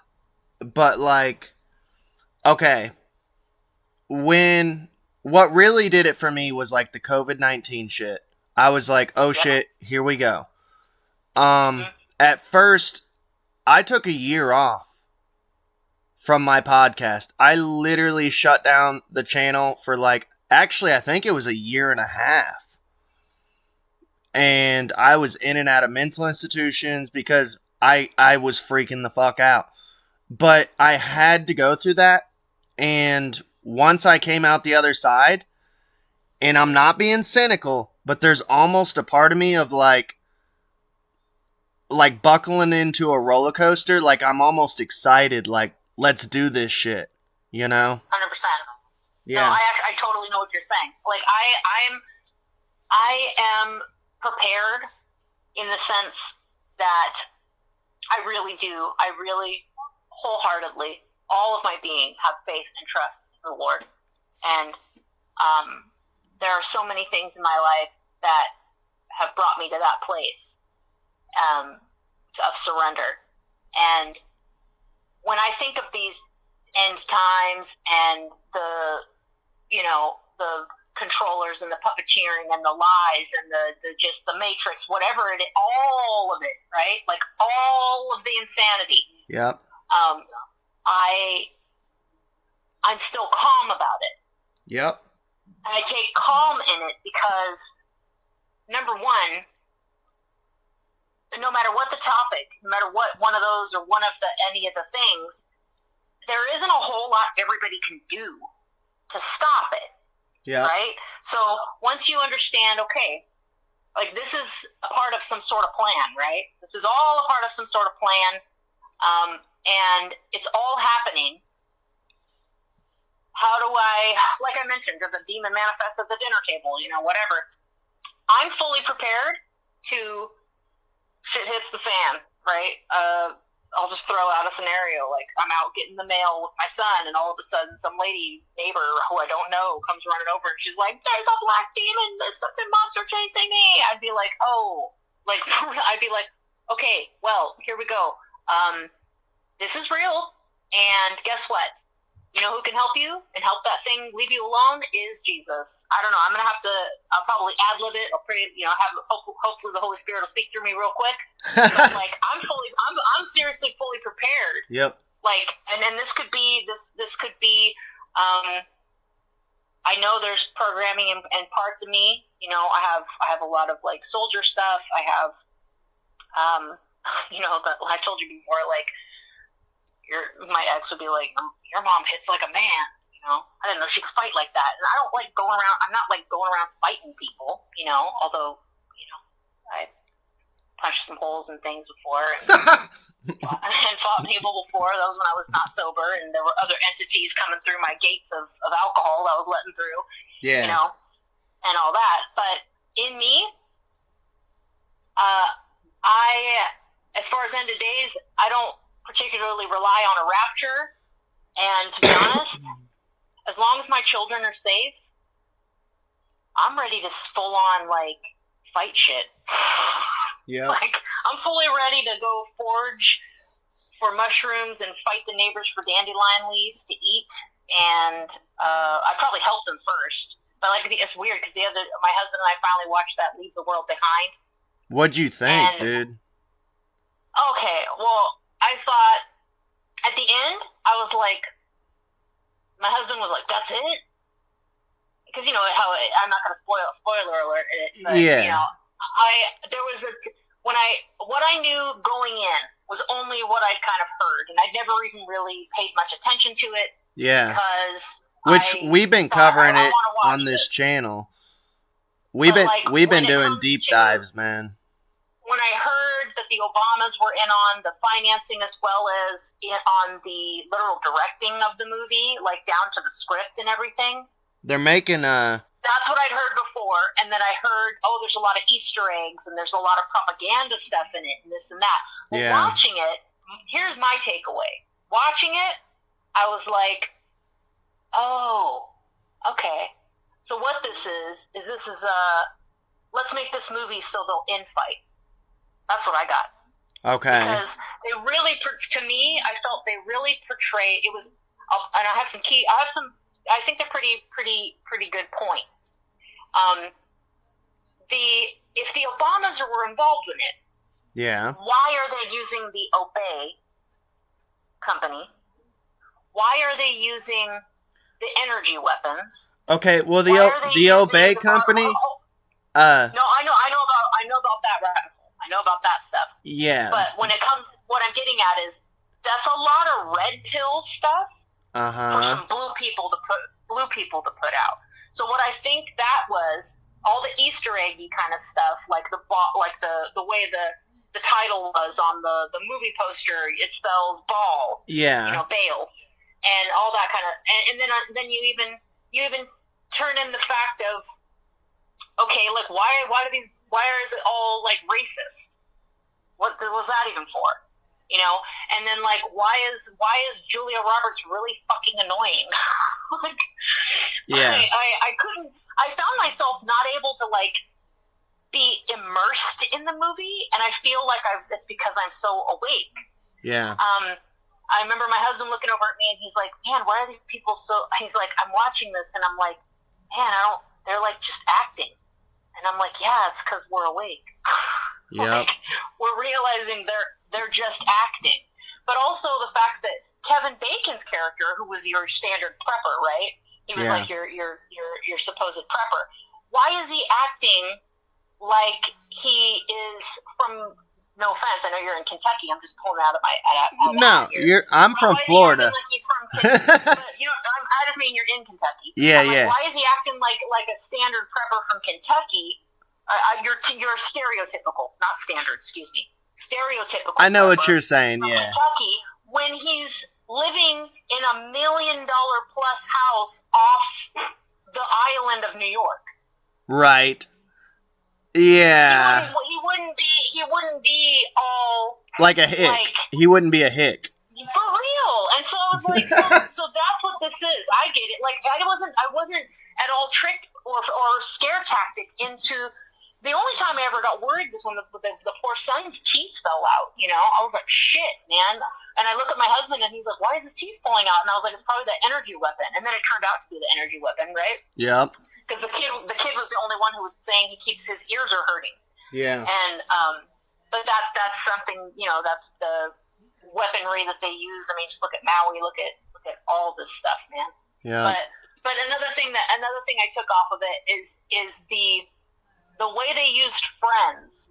And I remember Friends when it was on, and I remember thinking, I don't live in New York, but I've seen and I know people who have, and all they can say is that's nothing There's nobody in New York who lives like that.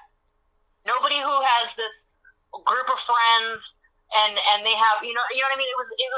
And they even coined the phrase that was used a lot. They said something about how it's nostalgic for a time that never existed, where it's like how they wanted TV to begin with, right? To put us in a trance, right? And have us engulfed in something else that isn't reality, to massage our brain and put in all the subliminals. And and then of course if you've seen the movie, that's where it ends with friends, right? Yeah. And I remember my husband being so pissed. He's like, "What the hell is a little girl, running away and this and that?" And I said, "Well, I think she was an example as I took, is she's that example of the person who is stuck in the 3D. She's so obsessed with wanting to watch the Friends. And you know how she's eating all the junk food and everything? That she's even broken into someone else's house, regardless that there's nobody there. She's in their house and she's eating all this junk food. Yeah. Like all the poison food is on the table. And then she goes down and she's like, essentially, we're left with, spoiler alert, that maybe she's the only one who's going to survive, right? Yeah. But that also was very idiocracy when you think about it. So the only type of people that are going to survive, they're kind of trying to tell us they got to tell us the truth at some point. Way is that the only people that will survive is the people who will comply. The people who will continually watch the shit. The people who will continually eat the shit. Get in the FEMA camp. Get the chip in their brain or their hand or whatever. Follow the plans. Follow the rules. Shut their mouths. Stop speaking their mind. Yeah. Those are the people who are going to survive. And so I literally was left with thinking, first of all, the people who are obviously afraid of this movie are people who are still afraid of the concept of some kind of apocalypse, right? Yeah. Like some kind of thing. Like they're afraid of that. They're afraid of change, right? Like they're afraid of change. Yeah. And so I got it, but immediately when I saw Kevin, I see Kevin Bacon when she's at the grocery store, and I turned to my husband and I was like, "Oh, see, there's a prepper right there. Yeah, that's the kind of person. That's what you need. You need, but really, I just thought it was so stupid how, and they even painted the prepper stupid, where it's like anyone can be bought. Well, of course, really of course. What was happening, and yes, I guess, but really, and then they kept making him be dumb, where Ethan Hawke's character says, because Kevin Bacon says, I guess bartering was going to happen at some point, and Ethan Hawke's like, oh well, I the gave you crazy money, thing so it wasn't is, really bartering. Crazy thing is, he's not even in the fucking book, dude. The Obamas added him. Right, and that's what I heard that. And my husband was telling me something about that, but when you know what part really pulled at my heartstring though? What's that? Was that line that Ethan Hawke says when he's standing between the guns. And he's yeah. I can't help my family. I am useless. I am a useless man. Yep. It fucking broke my heart. I was like, And there's going to be so many people like that. It made me think of, that's why I bring it up, because it made me think of what we were talking about. Yeah. There's going to be people who've never even thought about whatever. Yeah. You know what I mean? Like the people who they sprain their wrist and the first thing they do is run to the hospital. Yeah. When it's like, so, back in I grew up, I didn't go to the hospital every time I got hurt, but at the same time, it's, you know what I mean? We saw that with COVID. Oh, I needed as a child, I needed stitches underneath my eye. Literally busted open. I split it open to the point you could see my skull. And my parents duct taped it. They duct taped it. No, it wasn't eyebrow. It was underneath my eye. Underneath. Oh, geez. Yeah. I fell onto a coffee table and I split it open to the point my mom pulled the wound apart. She could see my skull. And they duct taped it. They duct taped it. It was insane. Well, hey, I'm gonna tell you, like, duct tape's handy. Yeah. It's handy. No, I'm not. I'm not complaining. I'm not meaning to make. I'm not poking fun whatsoever because I completely relate to what you're saying. Yeah, I'm not complaining. But like most people would. Don't know, yeah. They don't know that you can. They don't know that when you have an infection. Yep. In the body, you can take oregano oil. You can kill that infection. You don't have to go get. You don't always have to go get antibiotics. I had a wisdom tooth that was infected. Yeah. And I treated it with with oregano oil. It tastes like oregano. You smell like a pizza parlor, okay? Like you're gonna smell like Italian food all the time. Yeah. But I upped the ante, and I did a fasting while I was doing that, so that my body wouldn't have to be working on all the food, so it could help clean and clear the toxins out through the lymphatic nodes. People don't know shit about their bodies.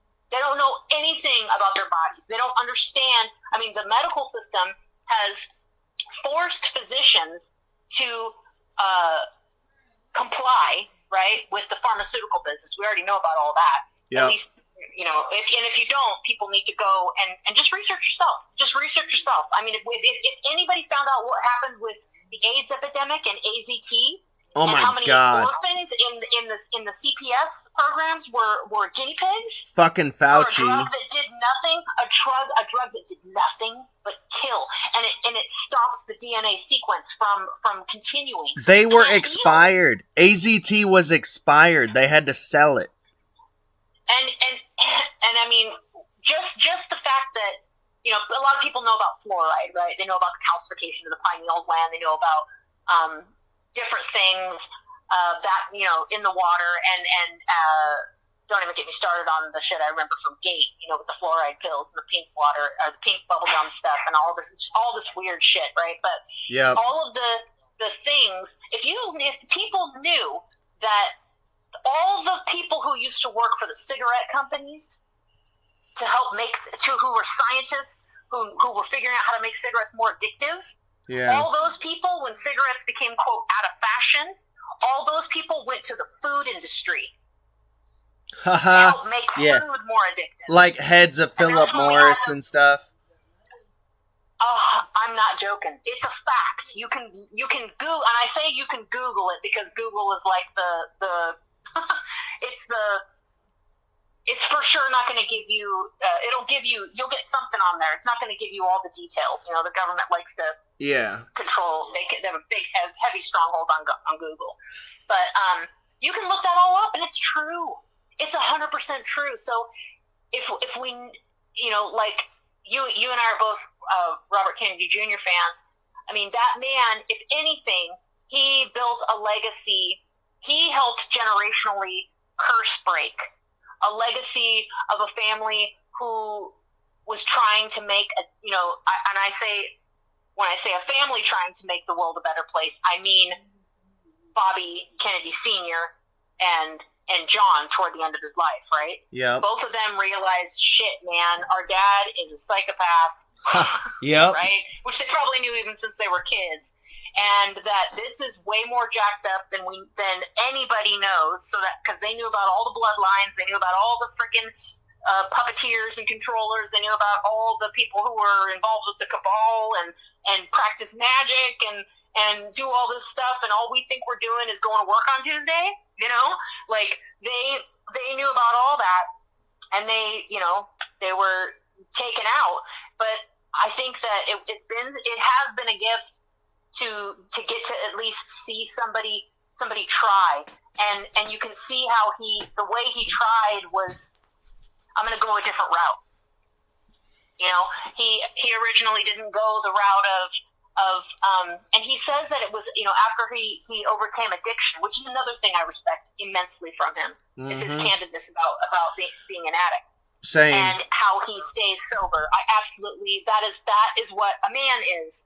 A man is not the guy who's sitting there drinking and screwing a bunch of women and whatever. It's someone who is willing to be like, yeah, people are probably going to go look for my dirty laundry, and they're going to find a lot. Yeah. Because I got nothing to hide, Yeah.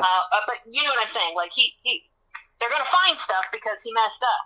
And that I found great. But what I mean by going a different avenue is he decided, well, I'm going to go where I can fight these people. So he went into law, and he really freaking did something. Now, I'm a woman who has one of my children is on the spectrum, and for the fight he did to get a hold of what the hell is going on and why is nobody talking about, autism for people who don't know, why is nobody talking about it? Why is it like such an uptick? What's going on? What's in these inoculations? What's in the food? And he's the first person who I ever heard, besides the stuff I studied on my own and researched, he was the first person who was of renown, that was saying about gut health and the connection to that with autism, and how like the food we're feeding is amplifying the predisposition for this to occur. It amplifies it, so it makes it even worse, and it becomes generational, Yeah. And so. Oh, I already know. I listened to an episode of Tinfoil Hat, and there was a couple on there who, first of all, they brought up 2 points. The first point was they literally do not teach nutrition within the medical field. No, they're a brother and sister. I thought there were a couple too. They're brother and sister. Okay. They're Casey and Callie. Casey and Callie, they were on Tucker Carlson. That interview, everybody needs to watch. Yeah, and then the second thing was they literally reversed the I think it was like a kid or something in their family. They literally almost like 180 reversed the autism from just the diet.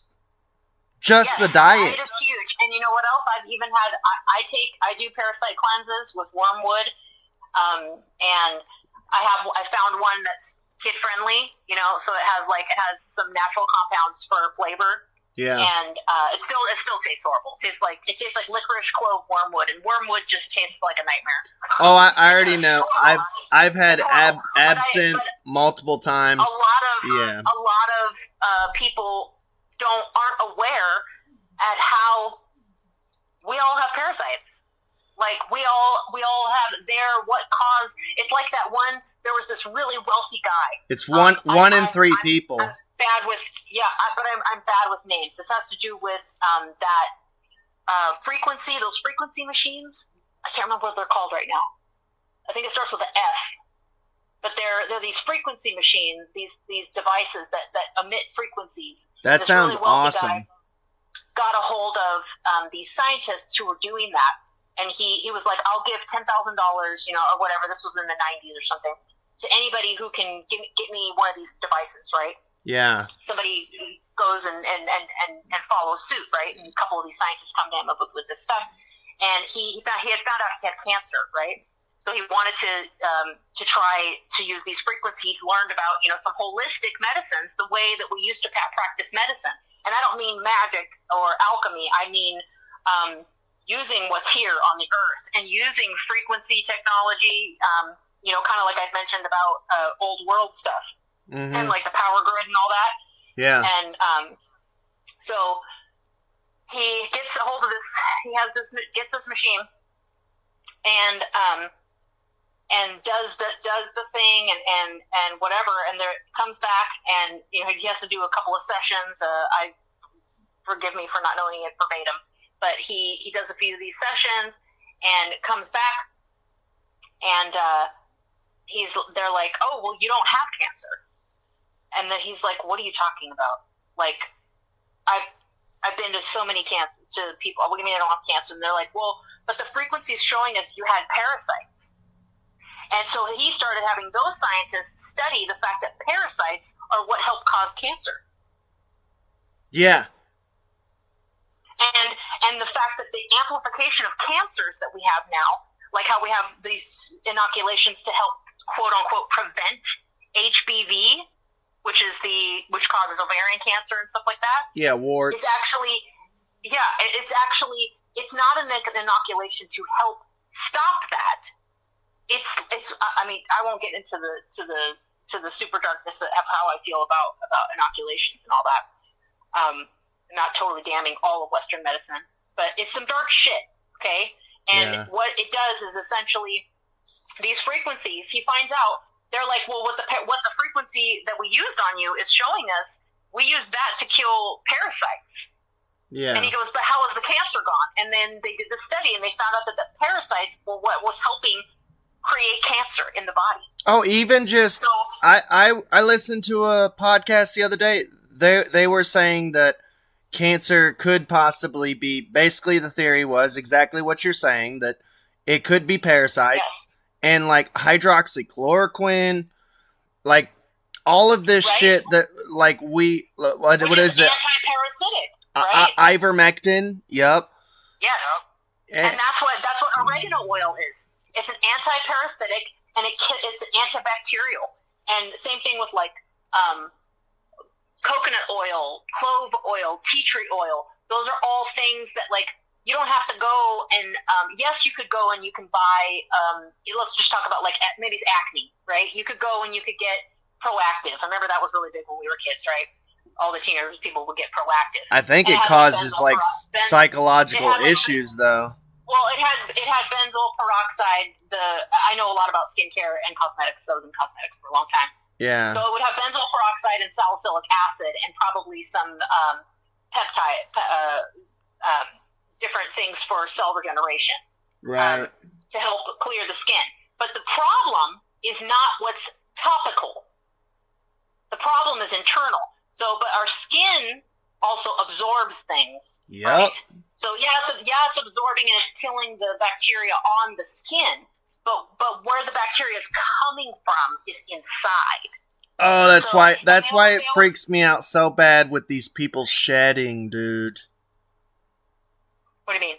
Like the shedding of all these vaccinated people, and we're absorbing it through our skin and inhaling it. But you know what? I'm serious. I truly believe. We're talking about hope and faith, right? Yeah. The difference in the treading on scorpions and snakes. Right. We already know they've been poisoning us for generations with the air, with the water, and it's not just air outside. The air outside is in your house. Yeah.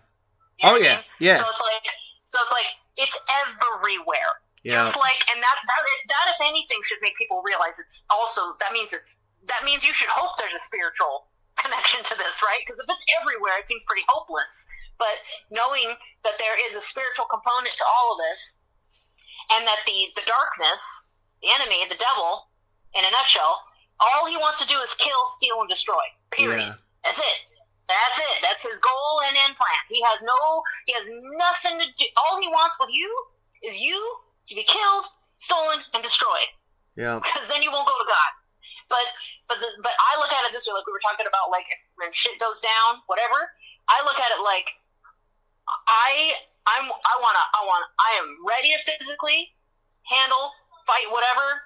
You know, I like to think of myself as more of a Winchester brother than a Buffy the Vampire Slayer. I don't know if you know anything about Supernatural, but that was one of my favorite shows.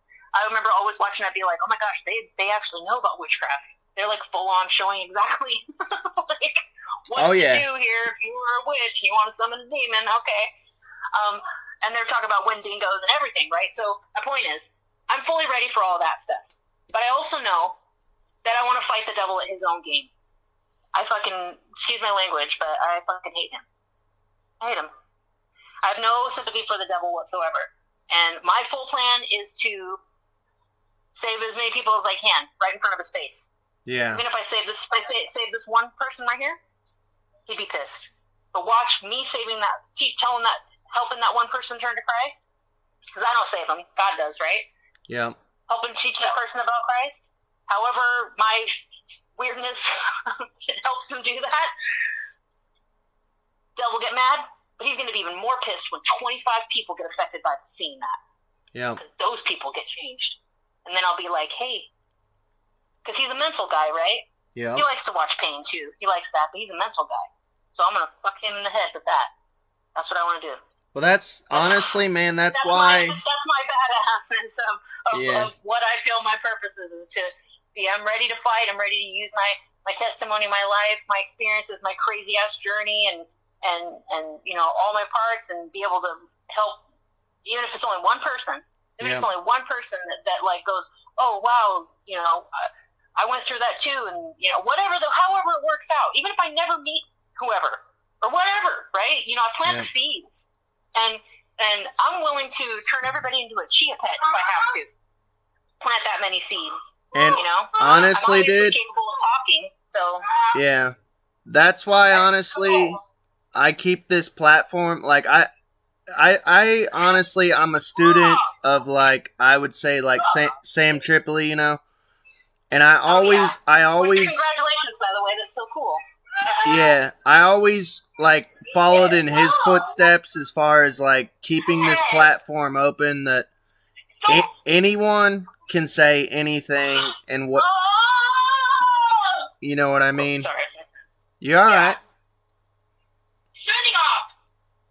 Here, buddy. But, I don't know. I always wanted people, because, like, I know there's people who are like, oh, like, I might be on the spookier side or whatever, but it's like, dude, I have an open mind. I want anyone to be able to say anything they want and whatever message they want to go ahead and put it out there, Yeah, I mean, it's, and that is such a, I'm sorry, I'm probably gonna have to get going here, but, I thank you so much for being able to talk about whatever, and I think that hold on, sir. Stop.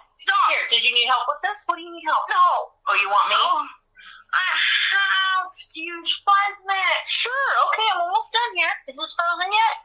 Oh, it's getting slushy. Here. No. Okay. If we gotta wrap, that's okay. Yeah, I'll probably have to. All right. Or I can call you back in 20-30 minutes. I mean, it don't matter. We're going on like 3 hours, so if you want to wrap, that's fine. Well, he's literally standing with me here. Okay.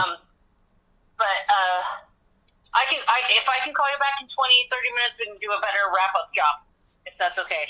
Yeah, that's fine. We can do one more. Okay.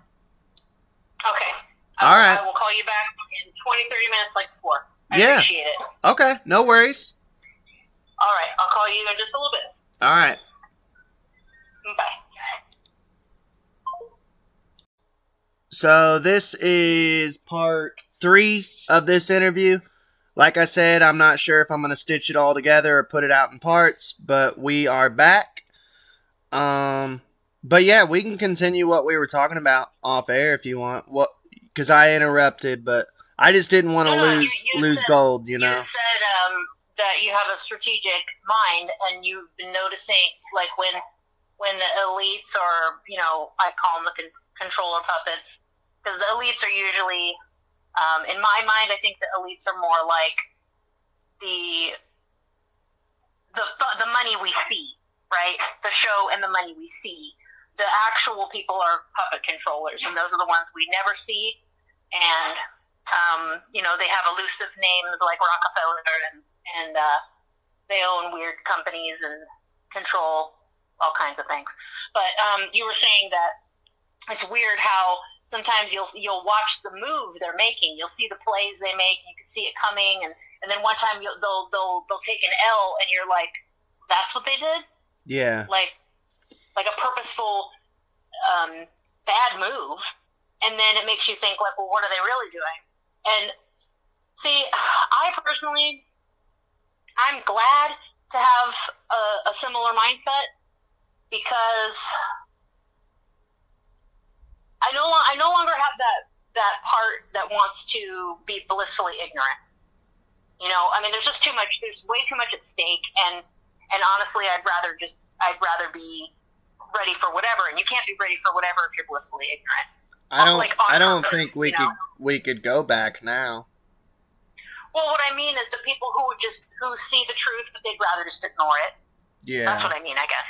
Yeah. Just like staying in the 3D. Like, you can't. And even those people who are trying to ignore the truth and try to ignore the fact that there is a whole spiritual realm that's happening around us, they'd rather stick to outer worldly entities than understand that there is craft that goes in and out from the Hoover Dam. That's why the Hoover Dam was constructed, was to hide the openings to whatever was in that mountain. Yeah. And all of the Illuminati symbolism that's all over the markers and the statues and the plaques, that have masonry all over it. And there's actual people inside the dam. Oh my gosh, yeah! You don't not. I mean, you not only that's not even to mention all the deep underground military bases, all the dumbs, and that's just the military stuff. That doesn't even touch the level of and the amount of tunnel systems that are all over the world, like just everywhere. I mean, and it's not.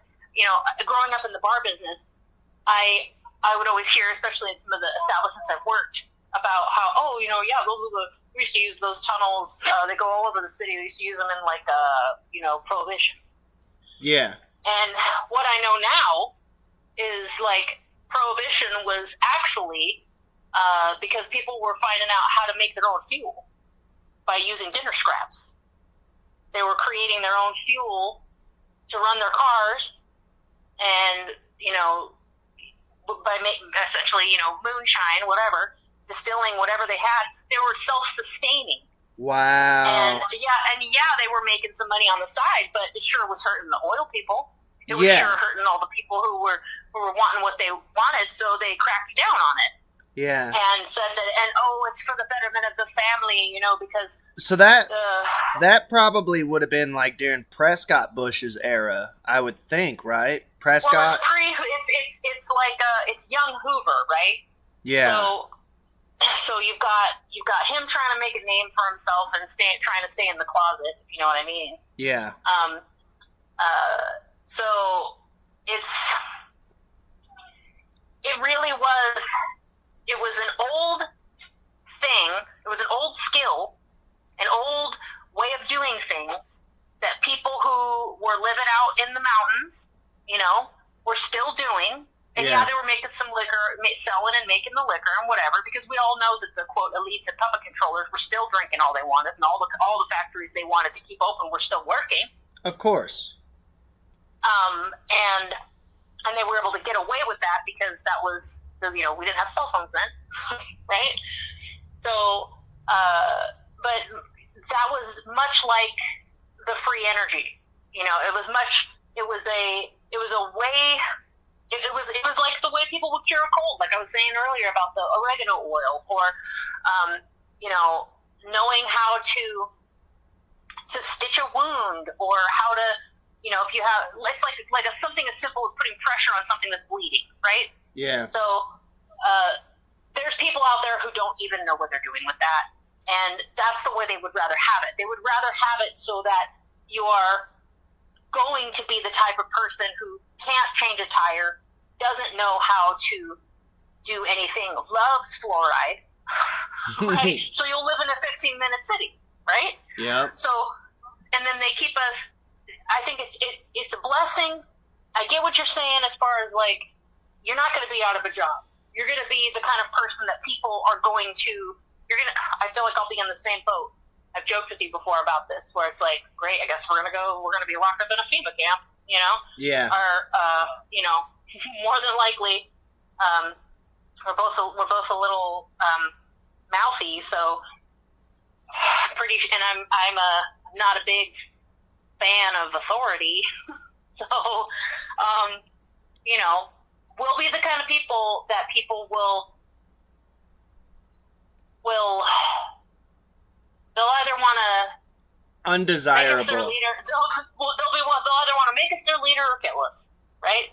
Yeah. And I'm not trying to say that like I think of something important, but I think that there will be the people, kind of like Mr. Rogers used to say. He used to say, look for the helpers, right? Look for the people, because there's always going to be bad things, but look for the people who are doing something about it, right? Yeah. The people who are helping people, the people who are telling, I like to think of that as the people who are telling the truth, the people who are trying to actually make something happen, make a difference. No, they're not talking out of their ass. They're super vulnerable. They're open. They're right here. They're present. There's no agenda. The only agenda is to help. And that's the kind of thing you can't buy that, right? You can't buy that, and you can't. I think the only thing that I think it's made. It's natural, right? It's a gift. I really think it's a gift from the Lord, because there's a lot of people who they couldn't talk for hours like we do about whatever.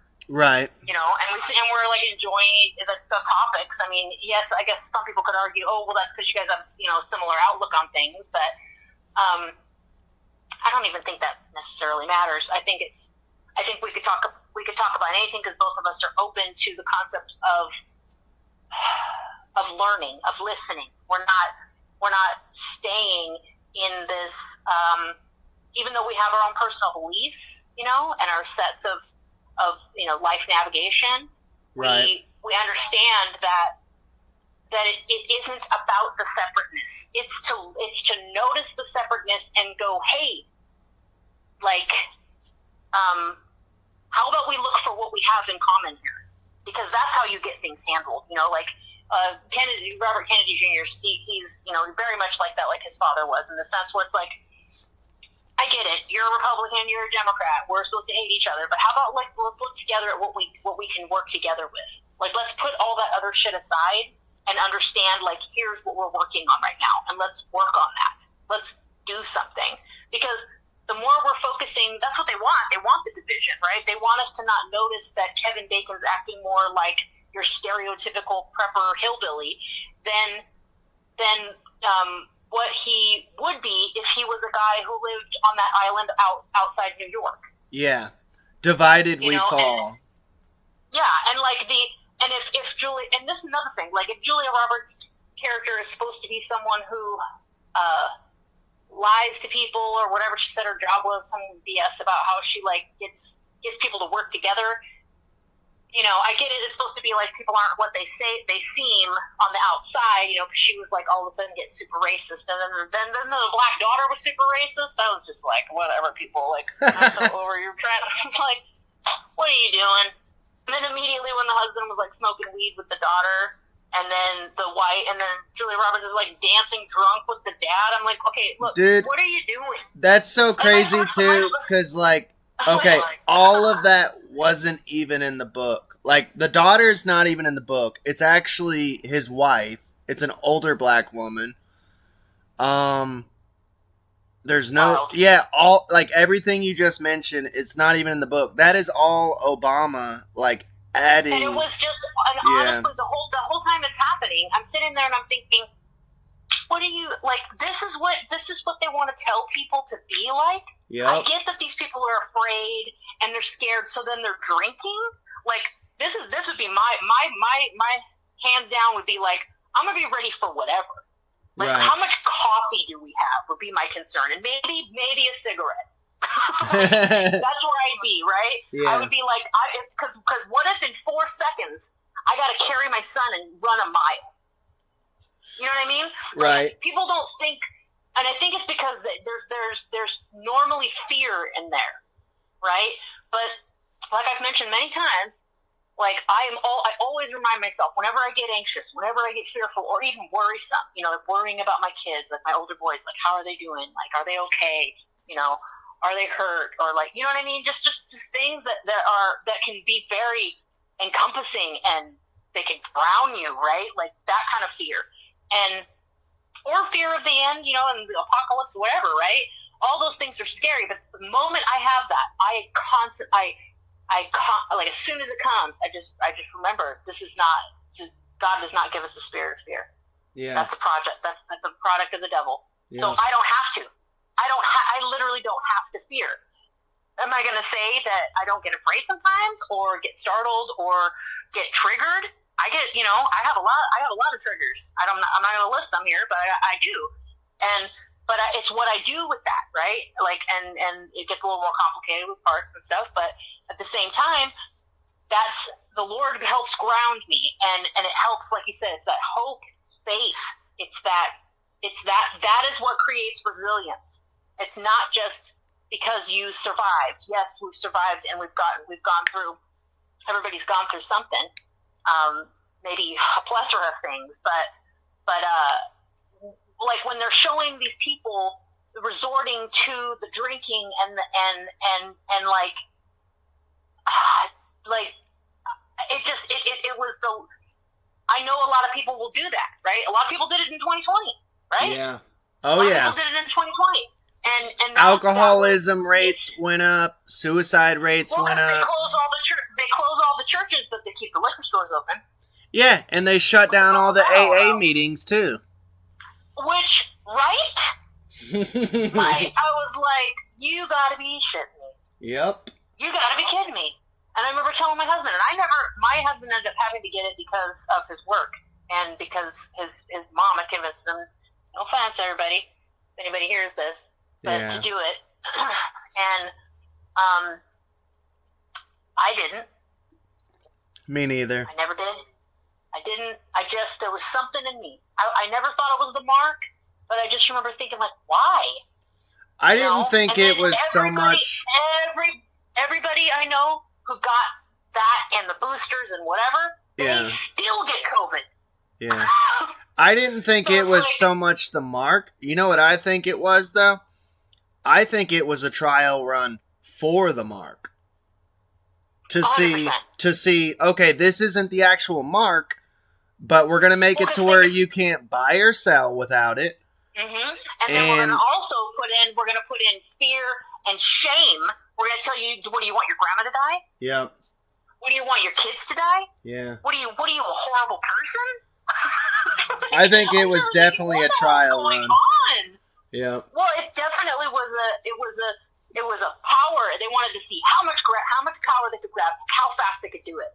And I'll never forget how affected I was seeing that footage from China of people just singing and crying out their windows to each other. Mm-hmm. Because they were, like, locked in their apartments. Like, actually locked. Like, from the outside. Yep. Like, and people were starving. Like, and you know, all the stuff that's happening now, all of this, nobody can escape. And no, it's not misinformation that no one is given a rat's ass to what's happened to the people in North Carolina. No, it is not misinformation. These are real people. There's real people having to live in a tent next to a brand new river where their house used to be. It's Maui. And it is. It's a land grab. Well, it is a land grab. I mean, there's one of the world's largest lithium deposits. They were trying to mine the whole area for a year and a half before, and pitching people to sell their properties, and people were like, no, not going to. And then it's not a coincidence, folks. It's not a coincidence that entire specified area wiped out. Wiped out because of what? A hurricane. But what broke? That's what people aren't talking about. And a similar area, I believe it was actually in Tennessee, also affected as well, but there was a dam that was purposely broken. I think it was in the 60s. Don't quote me on this. There's a young lady who got me on this rabbit trail, and I went on it a little bit, and I don't have the dates right, but they purposely broke a dam to clear out land because a water wash would clear out land.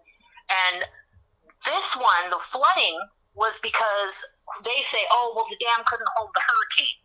Yeah. I bet you anything, if they had, I hope, and I have faith, and that somebody at some point checked out that dam before people came and messed with it. Kind of like a mud flood. But I think if anyone was able to get over there, they would see that, who knows if it's still there or not, who knows if there's any evidence or not, I bet you that dam was tampered with so that would happen. Yeah. So that there would be this. Because why in the world, and since when, it's like it's like the slipping of like people waking up from the spells, right? Like we're seeing more. I think if it was the 90s and this happened, people would be like, oh, what a horrible work of Mother Nature. Yeah. Whereas now we're like, well, what the fuck? We have an ability in our hands to look up things and see, and connect with each other with information to show how, and have people go, wait a minute, I remember reading about this that showed that they know how to how you control a hurricane. Some hypothetical, quote unquote, article about how to control a hurricane. And so we know they've had this knowledge. Since at least the 60s. Since at least JFK, since at least the 60s. I mean, I think we've had the DEWS stuff. I think we've had direct energy weapons since the grid. I think we had it before. I think the resetters came in and they were like, I think the reset in America, there's got a lot of telltale signs that it happened somewhere near our founding, quote unquote. Maybe right before our founding, maybe 1750s, maybe 60s. Right before 1776. And they had maybe Tartarian technology or something? Old world stuff, 100%. I think they stumbled on some old world, or were able to get their hands on some of it. Like maybe secret societies couldn't touch that stuff. Maybe they were outcasts, And then they came in this time and they're like, no, we're going to take over this time. I mean, come on, would you put it past them? No, look what they do now. And they come in and they're like, no, this is going to be we're going to do it our way. We're going to do it our way this time. And they come in, and I think that the 1812, I know there was some solar flare stuff, but I guarantee that there's some direct energy weapon involved in that, causing the Carrington event. And then you look at some other scenarios with, obviously recently with Maui and with Paradise, California, and what happened in Texas. There was that weird, the weird fire that happened, same kind of thing. And then what's going on in Wyoming? Fires all over Wyoming, and conveniently, guess what's going on with that? Yeah. It's all in the civilian-owned land that somebody has been trying to purchase up that they wouldn't sell to. That's the only part that's on fire? There are no coincidences, people. Yeah. How convenient. You know what I mean? Like, there's too much that says by design. Yeah. There's just too much that fits conveniently. We have every single thing to make this one thing right here. Oh, look at just how, and then but there's people waking up. I mean, I don't know. I just know that there will be a lot of people who will still think that, we just need the right person elected. We need the right group of people elected. They'll still think, we just need this religion. You know what I mean? It'll be those kinds of things. But like the Bible says, trust no man. That doesn't mean be paranoid. It means vet. Yeah. Right? It means look at their fruit. It means look at their fruit. What are they doing? They say a lot, but what are they doing? It's like when someone tells you they love you, but they beat the shit out of you all the time and they talk to you bad. Right. What are you showing me? You could tell me you love me all the time, but if you're showing me disdain and resentment and, you don't like me at all, or I'm not going to feel any love, so that's what it means. It's not that, we put our trust in God because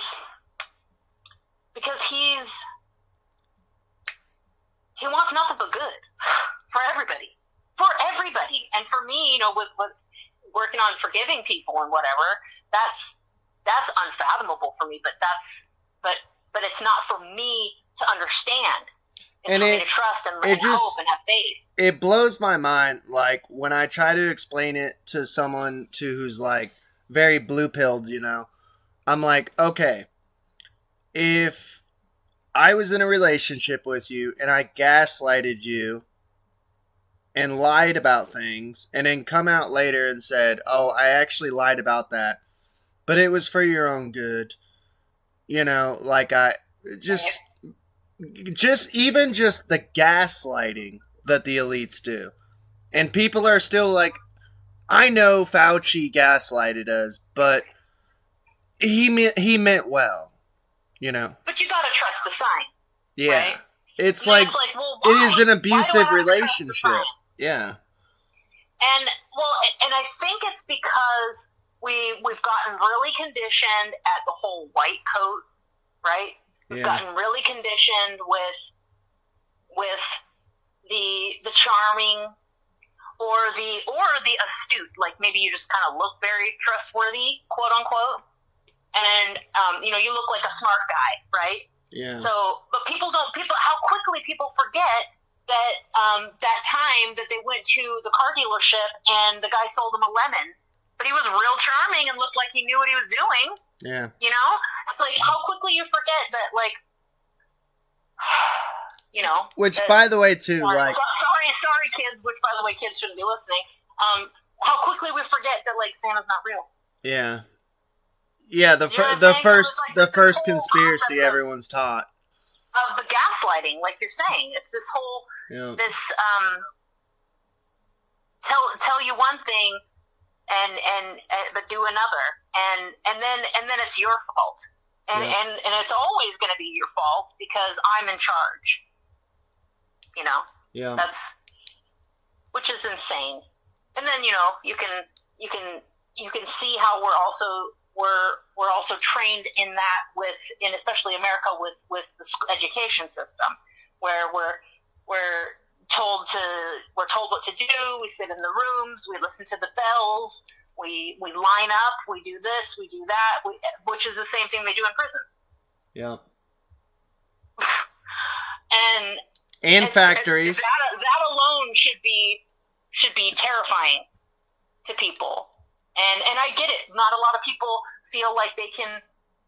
Maybe they have to work and they have to do this and they have to do that. And that was kind of our situation as well. But I sat down with my husband and I just told him, everything. Some of it probably was like, what are you talking about? But then, he really saw and sees a difference in our son, and it has an appreciation for me being such an advocate for our son. Like that, like just because everyone else is doing it doesn't mean it's the right thing, Yeah. Just because everybody else is all inclusive doesn't mean it's totally fine to have pornography at your elementary school library. It's like I know we're not alone here, but there are a lot of people who are so glazed over. The veil is so thick for them that they don't see it, and everybody in their own time, But I think that talks like we have and stuff that you have on your podcast, there are ways. It's the we grew up on the inconvenient truth, right? Yeah. But the inconvenient truth I feel was the gaslighting. It was an inconvenient truth that here's a bunch of lies. Yeah. Yeah. Literally nothing in that documentary came true, and we all thought that Al Gore. Everybody got real pissed at Michael Myers for putting out the 9/11. Yeah. What's so crazy too is like. Whatever happened to him? The Michael Moore. Michael Moore, thank you. I apologize. You're good. The only one I seen from him was Bowling for Columbine, but like. Yeah. With Al Gore though, like. This is what cracks me up. Like everyone acts like the Trump election was the only one that was stolen. Like, oh my God, they totally stole that from him. From Gore? Absolutely, 100 freaking %. And we know why now, right? Because they needed a certain group of people to get in there with their Halliburton experience, if you know what I'm talking about, Cheney, to get in and do what they wanted to do. Yep. And they couldn't do it with Gore. Yep. And it's not and that's not to say they couldn't, right? Yeah. It's not to say they couldn't. It's to say that they wanted to do it this way. And that's not even saying, like, I don't think Gore is a good guy. He's married to a Rothschild. He's a piece of garbage. I know, right? But it's like Trump's election was not the first one that was stolen, dude. 100% no. And then on top of it, how is it that how can we even have any kind of legitimacy of using statements like "we by the people for the people" when the collegiate vote is what makes the election possible? Yeah. how does that even, and they try to justify, it's because of the population is spread at a certain rate, and all this other word salad business, right? Which just it's their legalese terms for, let me try to confuse you so that you don't see what you're seeing. Yeah. And and no, it's not to say that like you and I having this conversation is going to change the world, but it doesn't mean that you and I having this conversation isn't important. Right. Or bringing these topics up isn't important. It's not to say that if we have the same exact conversation every day isn't important. It's being able. I think that it takes. There's a certain type of people that are already prepared, that already see all the signs. We're hep to the game. We see. We're not gonna be gaslit. We're not gonna comply. And it's not because we're just some stubborn assholes. It's because it's like, no, I'm not playing this game. I'm not playing this game with you. And if I do play this game with you, you more than likely are going to try to cheat because you know that I already see what's going on. Like with us type, with someone who's on a I don't want to say on the level. It's not what I was going to say. I was going to say someone who is going to stay awake. Right? Yeah. Like someone who is going to stay awake, someone who's not going to deter and hide. When people come and whatever they want to do, whether they want to come at you for your religion or they want to come at you for what you look like, whatever it is, like it's not. No, like I'm me personally. I'm not. There's nothing anyone could do, and I never want anything to happen to my children, but no one could ever make me say that I need to not believe in Jesus Christ. I know that for sure, and I'm not. I won't get graphic here, but like, there's nothing that would change that because I know that He's real, and I know that that's the way. And when it comes to a smaller scale of standing my ground. Is like with the education system, and they fought like tooth and nail, man. They were coming at me with all their shit, trying to scare tactic me to get him back into the public school. Now, I went the extra mile. I found all the loopholes. I got all of the legal paperwork so that they couldn't come at me and try to get like child welfare services to come check on and all that stuff because they were totally trying to utilize the fact that he's on the spectrum, right? Like, did they threaten that? And I had child welfare services call me from the school, quote unquote. Yeah. With concern because it looks like he wasn't on the K-12 program, which is an at-home school for the public school system. And I said, no, he's not on that, but I've already called you to let you know that he's in a Christian education homeschool program. I've already called you guys to let you know that. We need documentation for that, just because we're the child welfare services from the school. And I said, I know you already said that. And I was just very clear.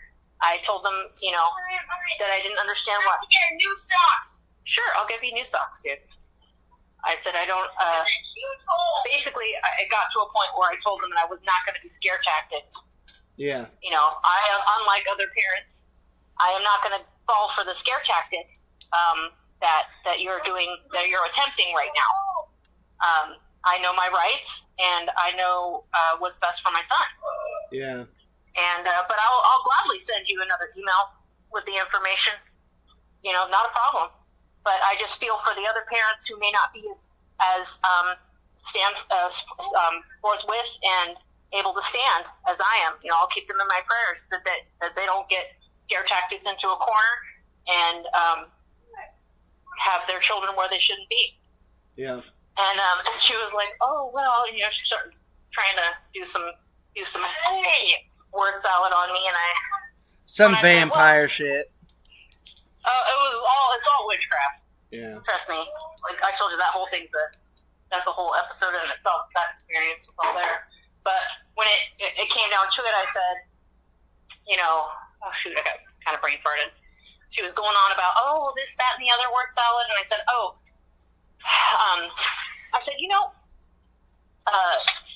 maybe you don't know. maybe you don't know. And I said, if you ever get a chance, I would Google what the Rockefeller family did with the education system right after they created the Fed. Yeah. And she was like, what? And I said, just maybe Google it sometime. You know, you can just look it up on Google. And you'll see perhaps why people like myself and many, many other families, thank the Lord, are choosing to do what they do. And I said, I appreciate, people who have the right set of mind and the right heart, and they really do want to just help children. But it's a very wicked system. You know, she kind of gave me that, like, I could feel that air off of her through the phone of like, oh, well, look at this lady. She's like some crazy lady. Yeah, she's cuckoo. Some crazy Jesus lady. Yeah. And it's like, well, you know, she may have that veil, you know, the veil that's gonna just think that about me. But when she wakes up, maybe she'll remember me someday, you know? Yeah. Maybe when she sees something that she can't unsee. And plant a seed. So, yep. Because sometimes you know from experience, sometimes it's something you don't even want to see. Yeah. Right? But you can't unsee it, and once you've seen it, you know. That's why I say I think it gets to a point in your life, man, you can't turn back. You can't go back to sleep, you know? It's not about going back to sleep, it's about ignoring it. That's the dangerous one. Yeah. It's about just following. Just follow, just do it. Because there'll be a lot of people with the mark that'll do that. Yeah. They'll do that just because other people are doing it, because of the family, right? Yeah. Because I got to take care of my kids. So I got to get this mark so I can feed them. Do you know what I would do? I've already told my husband. I was like, babe, if anybody propositions you like that and is like, you're going to lose your kids and your family, guess what we're doing? We're fucking moving. Yeah. Like, right then. Like, you get home, you know? Pack bags. We're out of here. Yep. No way. I don't even care if it's just the clothes on our backs. I've been there before. Yep. It's just stuff. It all goes back in the box. Well, and it's kind of back like that thing I was saying. People don't have any skills, right? Yeah. And by skills, I don't just mean like blue collar, right? Which are absolutely utilitarian jobs, right? They are like essential, like people who are willing to use their hands, build things. Think about it, there's people out there who don't even know how to like build a small table with wood and nails. Yeah. Like basic carpentry, yeah. Like that's like pre-cut. Like they have now. I'm not giving props or giving all negative to IKEA. I don't own any of their shit, but there's always jokes about how it's impossible to put together, right? Yeah. But it's like, is it really? You can't put that together, but you could build Legos. Tell me how that's not the same. Figure it out. Yep. You know what I mean? Fucking figure it out. That's how I am. I'm one of those people. I'm one of those people who's like, all I know what could fix that is that popsicle stick I saw in the drawer like 2 years ago. Boom, go get the popsicle stick, fix it. You know, I know that sounds like a stupid example, but like, those are the kind of things that it's just about being able to, like you said, the strategy mind, right? Like, yeah, you don't have to. I think it's some people haven't been through certain things, right? Yeah. There's also that, and you know that through addiction, right? We meet those people, right? Yeah. Those people who maybe aren't quite as, I don't want to say as bad as, but like there's a lot of that kind of innuendos that's happened sometimes with recovery. Like, oh, well, that person was a worse alcoholic than me. All that kind of stuff. Yeah. It doesn't mean it's true. It just means you probably, if you're saying that, probably have a lot more work to do than you thought you did. Yeah. If you're judging that person. But, you know, I think it's more likely going to be like the people who are gonna choose to look the other way. And that's sad, right? And it's going to be, in the Bible it talks about it'll be people in your own home, you know, so your kin, people you love, you know? Mm-hmm. And that's why I always pray for my people I love, and not because, and there's not a self-righteous bone in this body. Okay, I am coming. Every time I try to make sure to be as honest and vulnerable and humble, and I'm not going to be a doormat anymore. Yeah. I'm not going to get stepped on, but life is too short to be anything but real. Just be real. Yeah, it always cracks me up how many people are like, oh, you won't be a doormat, so that means you're egotistical. And it's like, no. No, it means that you're gaslighting me, and I'm not going to put up with that. That's what that means. Yeah. Or, oh, you're trying to pull some reactive abuse. Yeah, sorry, bye. Not sorry. Hard pass. Not going to do that. Yeah. I think the only thing you took away from that movie, and I know you say it's nothing like the books, so that's a plus. Mm-hmm. But was that it's really hard for me to watch movies now because I'm so like, I see all the shit. Yeah. And I was always kind of one of those people who could always predict the movie. Yeah. Predict the plot, see what's going on, know that it's that the serial murderer is actually the really nice mom. Like that no one would suspect normally, and I'm like, no, that's not with her. I'm thinking of a specific episode of Black Mirror. And I remember watching it with my husband like a couple years ago. Oh, that show was crazy. You know what? That's the kind of stuff that people should be. See, but then again, right? Predictive programming. Yeah. I think there's always that possibility that there's people in this whole, puppeteering that are also trying to wake people up. Okay, can I tell you something about that though? Yeah. The creator, he literally stopped making it because it was freaking him out that everything that he was like, every episode was happening. I don't think he was like in the club. No, I think he was. I think it's more like a topic I started to talk about and then I got off of was I think it's more like a channeling unknowingly. Yeah. Like information of creativity, quote, and I'm not saying it isn't creative because it was, right? Yeah. Coming through and a stream of consciousness coming out onto the paper. Because that's why that show's not even around anymore. He literally was like, I can't do this. I can't do this. Yeah. Well, and that's why things like The Simpsons and those Illuminati cards, that was information that was given. They already knew. Yeah. They already knew about those things. And it's interesting seeing people kind of freak out on that stuff. And it is kind of eerie when you think about it. You're like, whoa, shoot, like, that's wild, and then this card and, like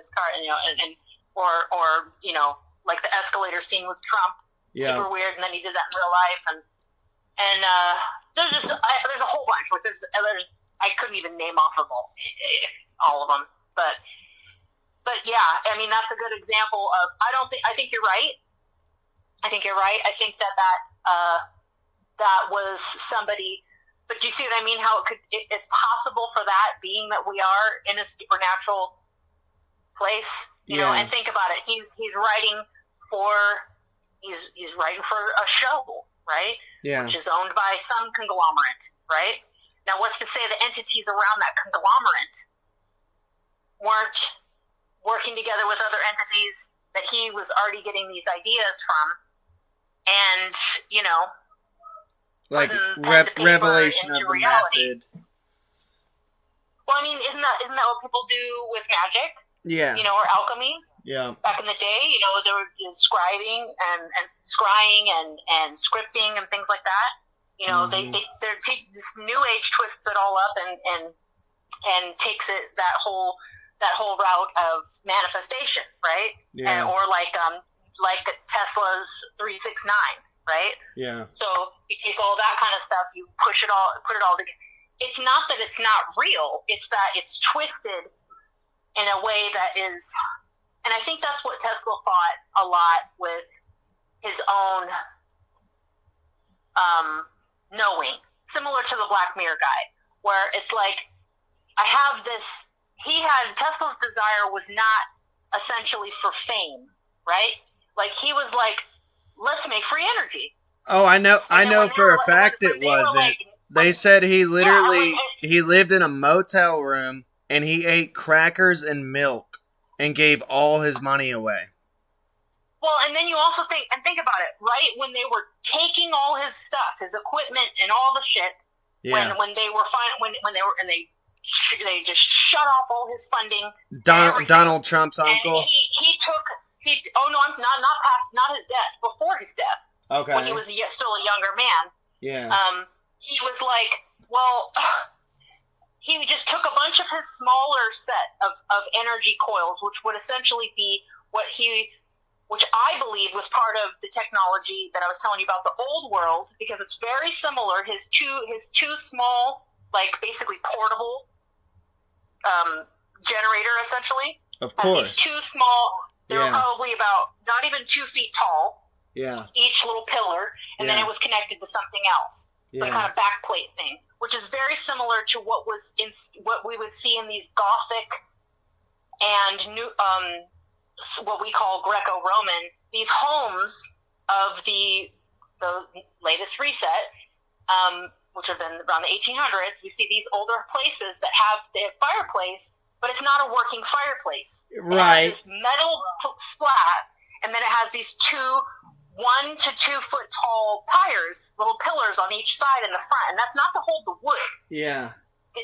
There's wiring they found in these homes that were stripped out, much like all the church bells and all the other shit, because they know that frequencies are extremely important, and they also know that we are not about gravity, we are actually about an electromagnetic field. Yeah. Because I'm sorry, folks, but I don't think we're just on a spinning ball. Sorry, we have a firmament. Even the Masons know we have a firmament. Yeah, it's stationary. When the Masons draw the world, they draw it as a firmament. Yeah. As a stationary thing, and it involves their compass and their square, because it's as above, so below, right? So they understand that and if they understand that, and that's their belief. Not to mention the 2 pillars, Yakim and Boaz. Exactly, right? Yep. I know that very well from the Hierophant and from the High Priestess card from Tarot. So trust me, I know what you're talking about, right? Yep. So I saw you smile. I can't even see you. No, I know what you're talking about. So, but when that's the thing, is that we're fed so much fantasy, right? Mm-hmm. That we're told it's fiction. Oh, that's just silly, people, palm readers. That's just silly. That's just a movie. Think about that. Talk about psyop, right? Yeah. They've got us saying things, that's just a movie. Or, but that's a story. That's just fiction. And it's like, no. It's like, people like Albert Pike and the Rockefellers and the Countless. They're sitting there thinking like, yeah, because it's by design. You keep saying it's a story. It's because we wrote it. We know, but we're gonna make it seem like, what do you need? I'll help you. Oh, that's okay. Well, right. Just drop some stuff. Mom's job is never done. We know this. Yeah. It's worth it. Do you have to rap? Oh, hold on, bro. Yeah, I probably will. Okay. I'm always up for more at some other point. That's fine. But, well, I thank you for having me on again. Yeah, no problem.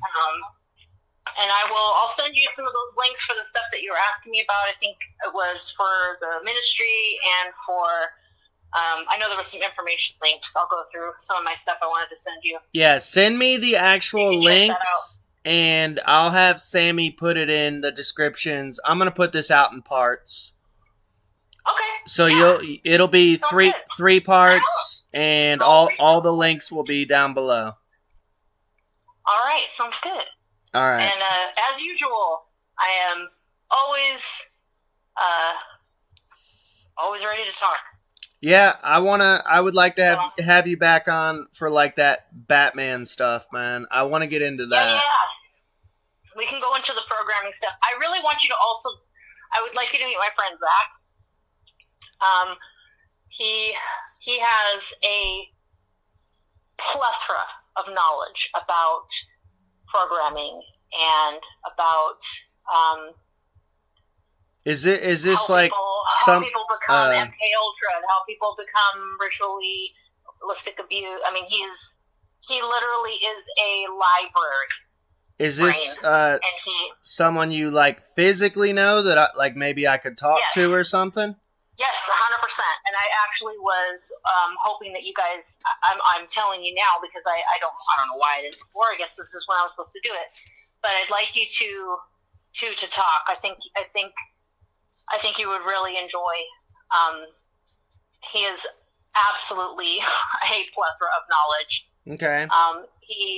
He as well, which he will divulge. You know, he recently found out he has DID.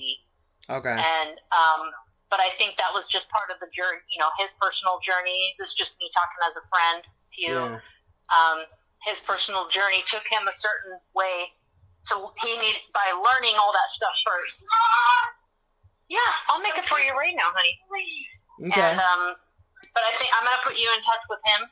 I think you guys, for sure. I know that you would be totally down to. You get a lot out of him when it comes to content as well. So you think he'd be willing to come on? 100%. Awesome. He even interviewed Fritz Springmeier. Oh, no way. Yes, 100%. Wow. We're gonna put that as soon as the ministry gets to 1,000, which I think it's only like less than 20 people subscribers. He's gonna use that as the video that comes out. So that'll be like we reached 1,000. Here's my interview with Fritz Springmeier. Okay. Yeah. Well, he's got my sub definitely. Okay. Yeah, and I think you guys will hit it off. You know, he has a past history in the occult as well. Like big time, his testimony is pretty intense. Like really intense. But he's awesome. He's a good guy.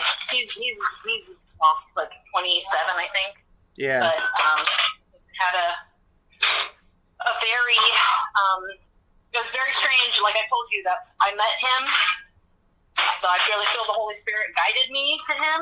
Yeah. Similar to how I felt guided to you. And I just do what the Lord tells me, and you know, so far nothing but awesome has come out of it.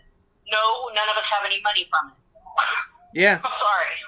But I think that, you know, the stuff that we all get out of it is the stuff that is what's going to make or break things, you know, in the future.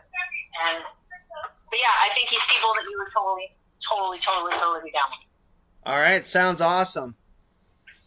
Yeah. So I'll send you, I'll send you his, I'm sure he won't mind if I give you his number, but I'll ask him first, and then I'll just send it to you. I know he won't say no, because I was already like, well, you need to talk to him. Because he listens to our last interview, you know. Okay. And he liked it, and so yeah. All right. Show. Yes. Cool Good beans. Piece. I think it'll be good times. So, all right. But thank you. Please give my love to Sam and your kitties. All right. And everything. And thank you again. Yeah, it was good having you on. 100%. All right. You have a good day. God bless. You too. God bless. We are, as a people, inherently and historically opposed to secret society, opposed to secret oaths, opposed to secret proceedings, secret proceedings. No official of my administration, whether his rank is high or low, should interpret my my words here tonight as an excuse to censor the news, to stifle dissent, to cover up our mistakes, or to withhold from the press and the public the facts they deserve to know.